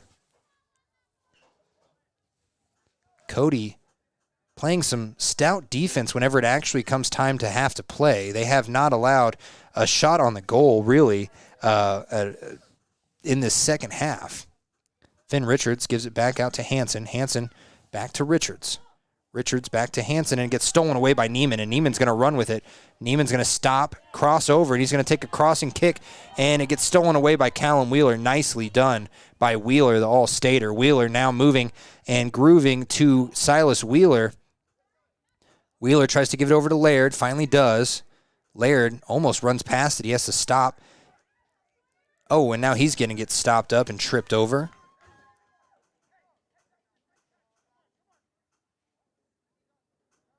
And I think we're waiting on a substitution. It's going to be Laird throwing it in. I'm sorry, that's not Laird. That's number 16, Sawyer Knockhazel. Hoping that Sawyer's sister, Annabelle, is doing all right. She did hurt her wrist in the last game. And it's Callum Wheeler that actually ends up taking the kick. Otis Beeson tried to get it back, couldn't. Now it's in the possession of Cody. Neiman passes it back to Chrysler. Chrysler gets his ball stolen away. Now it's in the feet of Hansen. Hansen over to Beeson. Beeson all the way back to Lozier, and they're going to try and set something up on the other side, it looks like, as they're trying to catch this defense of Cody on one side, and Cody ends up stopping it in the middle third. Now Wheeler has it. He's running up the left side, far side touchline, gets it off, and now it's Silas Wheeler with the ball again, gets it over to Ayers. Ayers going to look for a cross here.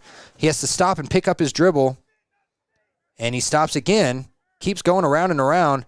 Connor Moss, trips him. That's got to be a flagrant. That's a yellow card for sure, and it is. That is the second yellow card against Cody, this one against Connor Moss.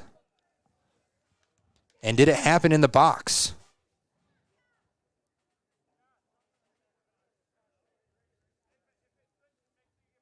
And you can hear Cody's coach telling them that might not have been a yellow card. One more yellow card for Connor Moss. One more yellow card for Camden Neiman, and that is going to be red and a penalty kick. Callum Wheeler waiting for his chance here. We stopped the clock. I had no idea. It's 16:45. And this corner kick coming, and nicely saved by Cody, and then it goes inside the goal and it gets saved. Oh, luckily saved by Cody. My goodness, there was multiple kicks happening in that little scrum there, and it ended up with the goalie just landing right on it and kicking a heck of a ball all the way down to Lozier at the 40-yard line. Lander has to try and set up and do everything over again. That was probably their best opportunity the second half to score. Lander gets the ball stolen away, kicked out of bounds by Cody.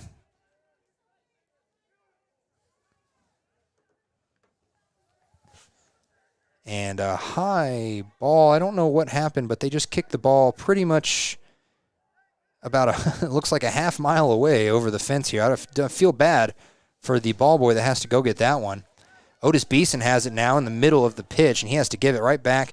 Lander luckily put their defense up past the middle third. They're really trying to push this offense, but they have to beware here. Last touch by Cody, goes out of bounds. Finn Richards throws the ball in, and now they reconvene, and it was actually last touch by Lander. Bunch of concerns by these refs.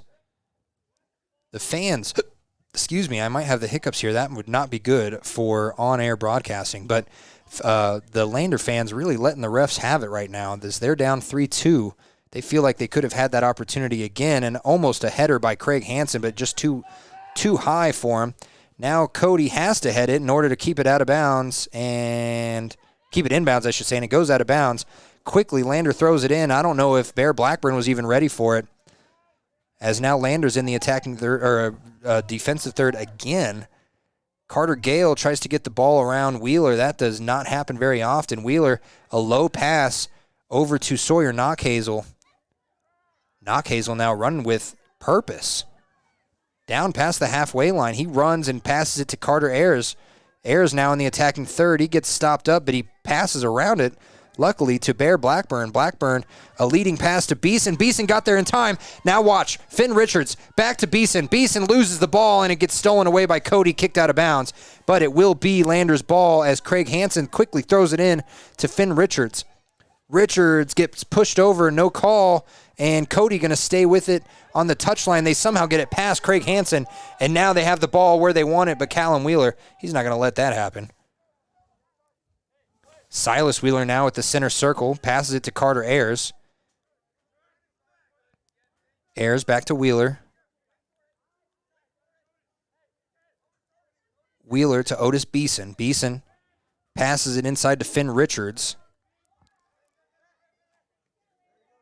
Bear Blackburn into Carter Ayers. Ayers going to take a shot, and it's going to be too far left. Wide left with 13:35 to go. We're going to fix our clock. It's about 5 seconds too short here. So we're going to set it down to 13:20 and wait for that to go. 13:20. Oh, that's not at all what I thought would happen.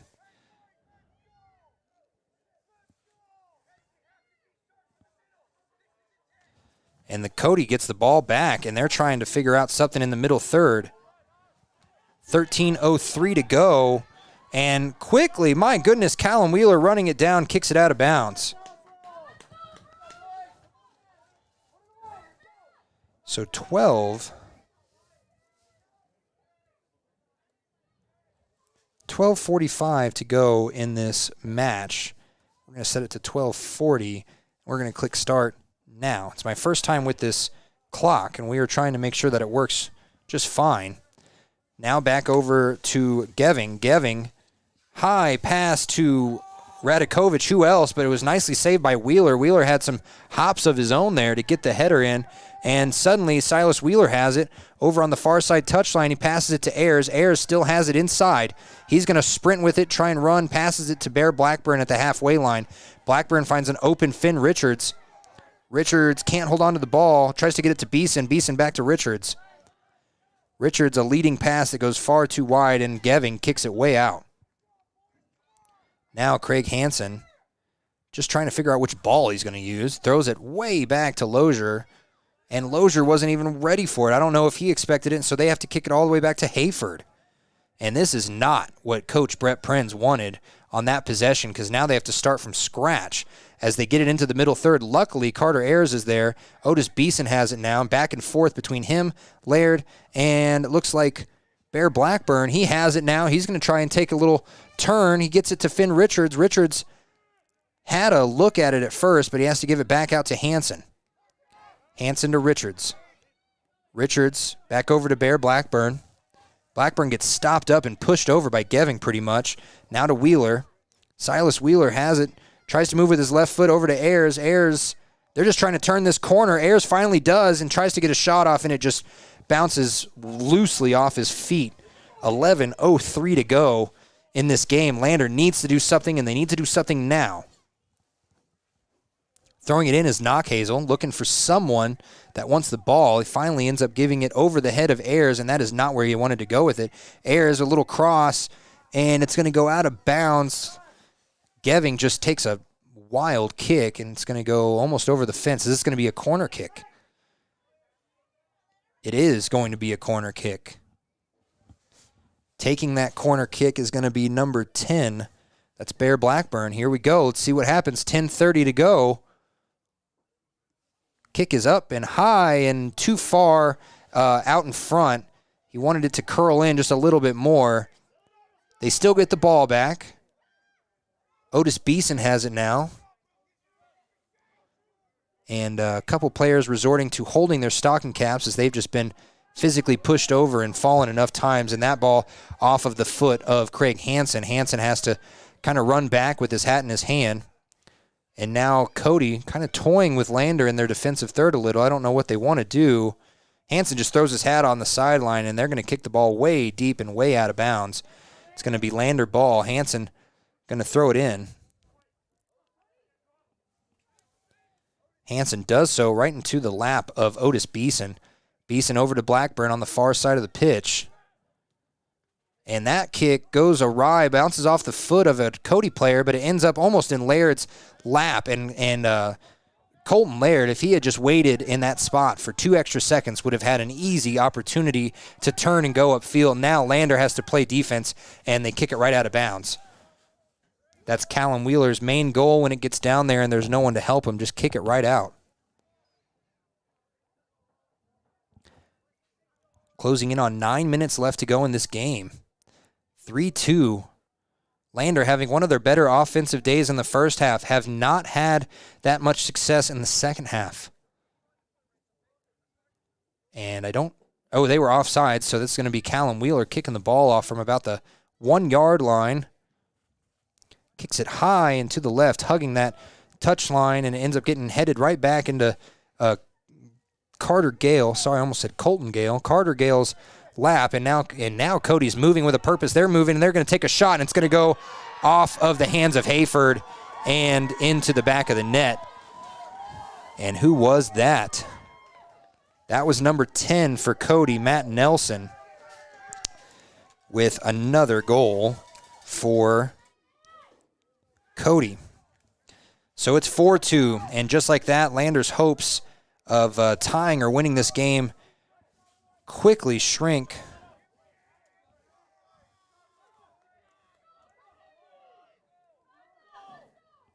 $8:28 to go in this game.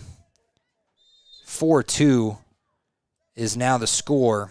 Cody just running away on offense this half. They have been able to put 2 in the back of the net while Lander could not drop 1. And now a backwards pass to Callum Wheeler. Now it goes up to Silas Wheeler. If they can do anything on offense, they need to do it now. They need to make sure that they don't look like they're just sitting down and they're going to take this. Witzke on the far side turns around Gale. He's running up the touchline now. Cody clears it all the way down to Callum Wheeler. Wheeler has to pass it over to Lozier. A little weak pass, and Radakovic is trying to catch up with it. Now it's in the feet of Hansen. Hansen over to Richards. Richards, a quick pass over to Wheeler. Wheeler hugs that touchline on the near side, gets it over to Finn Richards. Richards back to Blackburn, and the pass from Blackburn was just a little bit too far. Ends up going into the hands of the goalie. Goalie kicks it all the way down to Lozier, who it just goes underneath his foot, and it keeps going, and now it's going to be in Hansen. Hansen running up the touchline, passes over to Silas Wheeler. Back over to Beeson. 7 minutes to go. The game's not over by any means, but they need to do something now. Hansen, back to Lozier. Going backwards is not the plan. Cody steals it in the middle of the third. Gets it over to Neiman. Neiman passes it past Hansen, and that pass would have been a great look for Matt Nelson's second goal, but Hayford was there and ready. Ooh, and that has got to be another card. He just shouldered Lander into the back. Are they going to call this? They are. The third yellow card. And Silas Wheeler took a shoulder to the middle of the back. He's still down on the ground. That's a third yellow card. That's going to be on number 7, Colby Ballio. And the word dirty I have heard from these Lander fans out here just a little bit. As Silas Wheeler, I never stopped the clock, I apologize. Silas Wheeler walking off gingerly. 6:26 to go as they stop that. And if you are a soccer fan, you got to tell me what 3 or 4 yellow cards really means to a team like Cody right now, as they just have enough people to keep it going. Lander, hands on their hips. They are tired. Silas Wheeler taking a big breather on the side of the pitch. I doubt that we will see him come back. He not only got the wind knocked out of him, I mean, he got pushed down hard.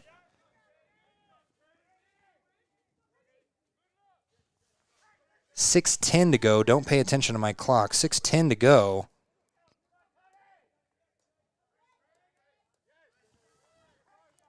Six minutes exactly. It's going to go out of bounds here.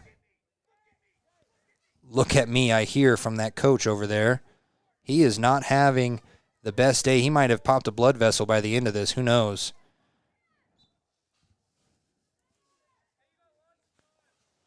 .545 to go. Finally, Geving gets the ball all the way downfield. Wetsky going to take it and kick it high. Headed off of a Cody player, now into the chest of Finn Richards. Richards tries to pass it quickly downfield, can't, gets it stolen away. Out of bounds again, and we have another whistle, another yellow card. Yellow card happy are the refs, and that yellow card going to be called on Bear Blackburn. He said that he took an elbow and put it in his back. That's what I just heard. Again with this clock.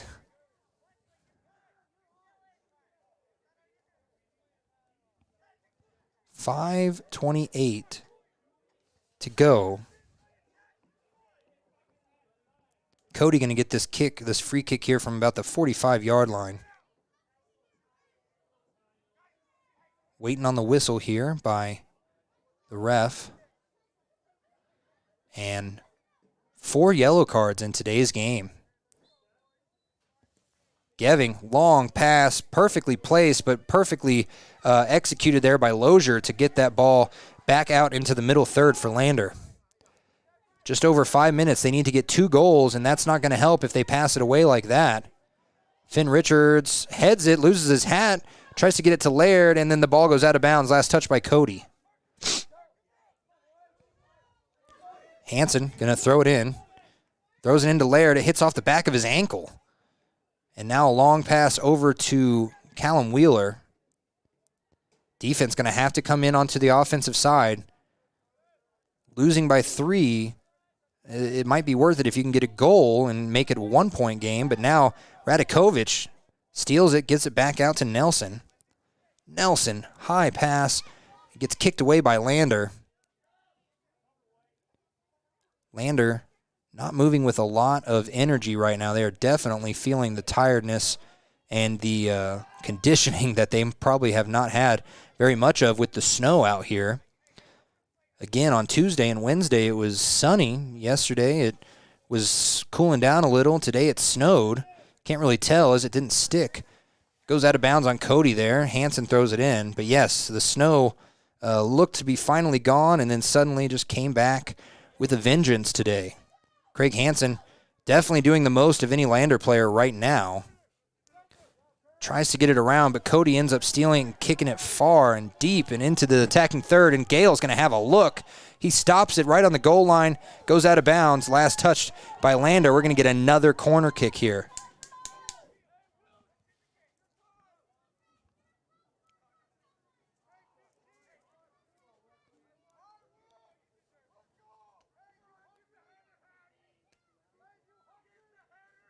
And it's going to be Carter Gale taking this corner kick again. Let's see what happens.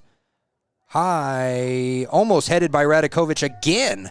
Ends up getting pushed out by Lander, and now Lander had to block their own goal here, and finally a kick to get it out. Nice clear there. Cody going to let it go out of bounds just so they could throw it in with just over 3 minutes to go. It's Chrysler throwing it in. They're saying go live. I don't know what that means in their term. Hansen gets up stealing it out of the air. They get it back out to Nelson. Nelson on the far side touchline. He gets into the goal box, and he has to stop and turn around. He drops one Lander player. Kicks it right back out, and Finn Richards was ready for that one. Richards kicks it far and wide, and Laird ends up getting it in the middle third and gets it stolen away. Lander not dead yet. They're trying to figure out a way to get into the offensive third, the attacking third, and try to get something going with 2:20 to go in this game. Out of bounds, last touch by Lander, and they're going to wait for a sub to come in. And I see Silas Wheeler coming back in for the last 2 minutes and 15 seconds.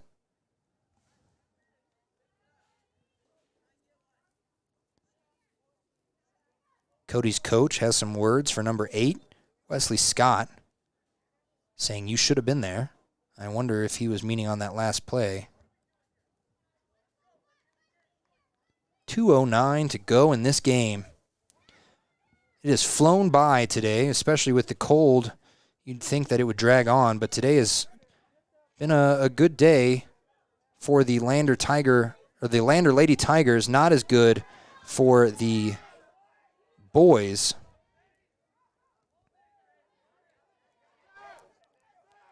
Girls losing 3-0, but they definitely had a lot of offense. The boys, they had a lot in the first half, and they just tried to get a goal there.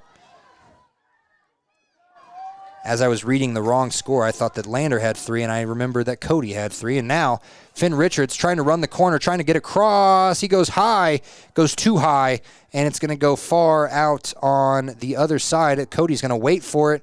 Oh, and Lander actually, Carter Ayers ends up stealing it before it goes out of bounds, and it gets kicked out now. They're trying to get that last goal, maybe make it 4-3, and go home with a little bit more in their pocket and on their record book. Again, this is only Lander's 3rd game. Cody has had 5, including yesterday. And the kick gets stopped up by Cody, ends up being pushed out. Now it's pushed entirely by Cody as the ball goes deep. And Hayford's just going to grab it outside of the goal box. He's going to kick it as hard as he can here with 45 seconds to go. In a game that saw 4 yellow cards, 3 for Cody, 1 for Lander. It is going to be a Cody victory here. The Fillies and the Bronx going to go back home with a victory, and Lander going to have to turn around quickly and get ready for Pal. 27 seconds. Silas Wheeler trying to do some fancy footwork and get towards the goal. Ends up passing it over in a high kick, way too high by Sawyer Knockhazel. And even in a 2-point victory, I can still hear Cody's coach yelling at them to get back on offense. That is the sign of a hungry coach as the clock hits 0. And that is our final score. Lander 2, Cody 4. We'll be back with this the Click It or Ticket postgame show right after this. A proud sponsor of this broadcast is Bailey Enterprises. For over 50 years, Bailey has become the name you can trust. With Pit Stop Travel Centers, you can fuel up and stock up on trip snacks at locations all over Fremont County. You can also put your trust in Bailey Tire and Auto for service to keep handy for those times when your luck runs out on the road. Refresh at the Speedway Cafe with a dine-in meal or a round of carry-out with a variety of specials to keep you going. Go with Bailey.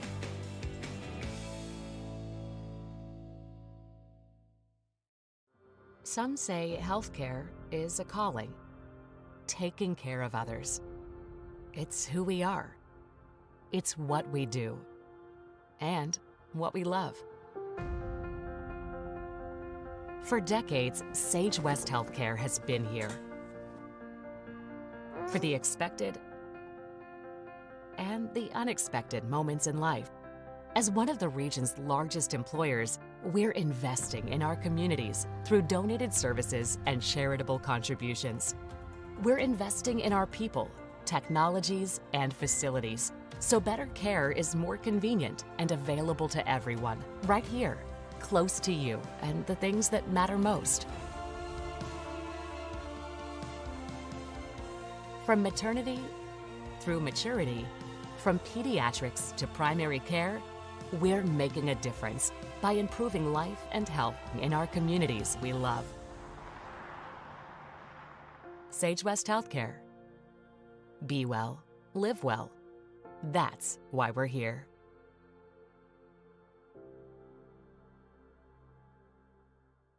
When you purchase your car, do you know if you got the best payment possible? The answer is probably no. Oftentimes, your loan is packed with additional charges that can drive your monthly payment higher than it should be, costing you thousands of dollars more for your car. Hi, this is Patty, and here is your second chance to get the payment you deserve.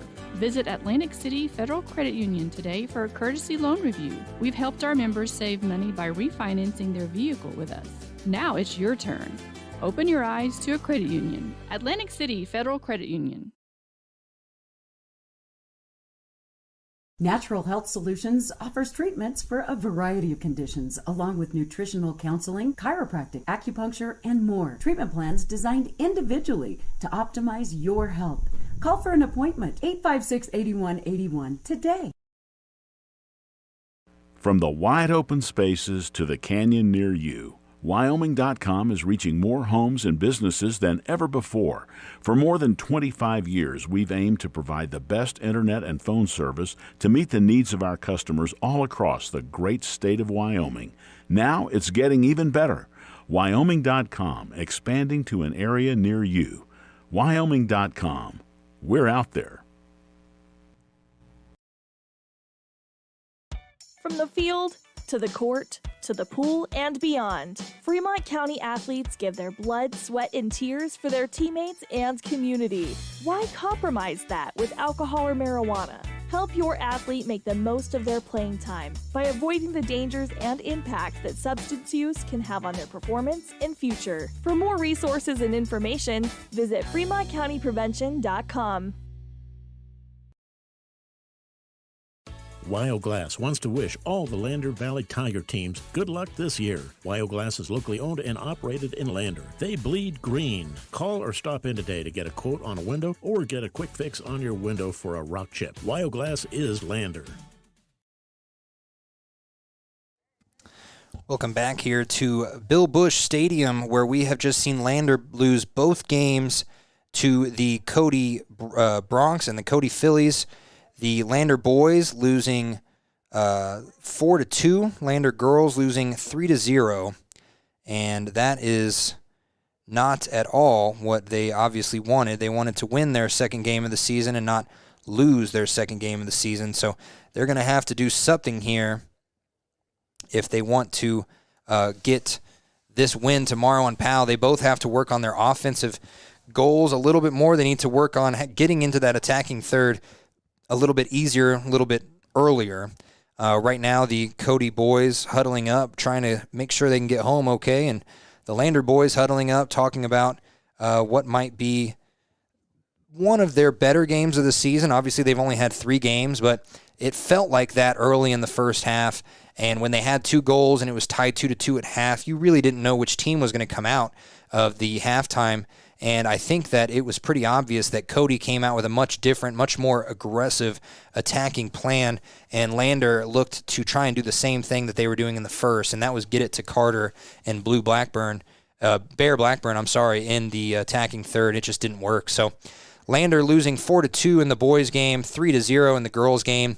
For more on these stories, be sure to check out next Wednesday's edition of Lander Journal and Ranger newspapers, as I will have a full write-up of this game and tomorrow's game, as well as the Riverton soccer games, where the boys have just won 2-1, their first win in 6 games. Girls also winning 2-1. And let me just make sure here that was the score. I'm sorry, winners in Riverton of the girls were 4-2.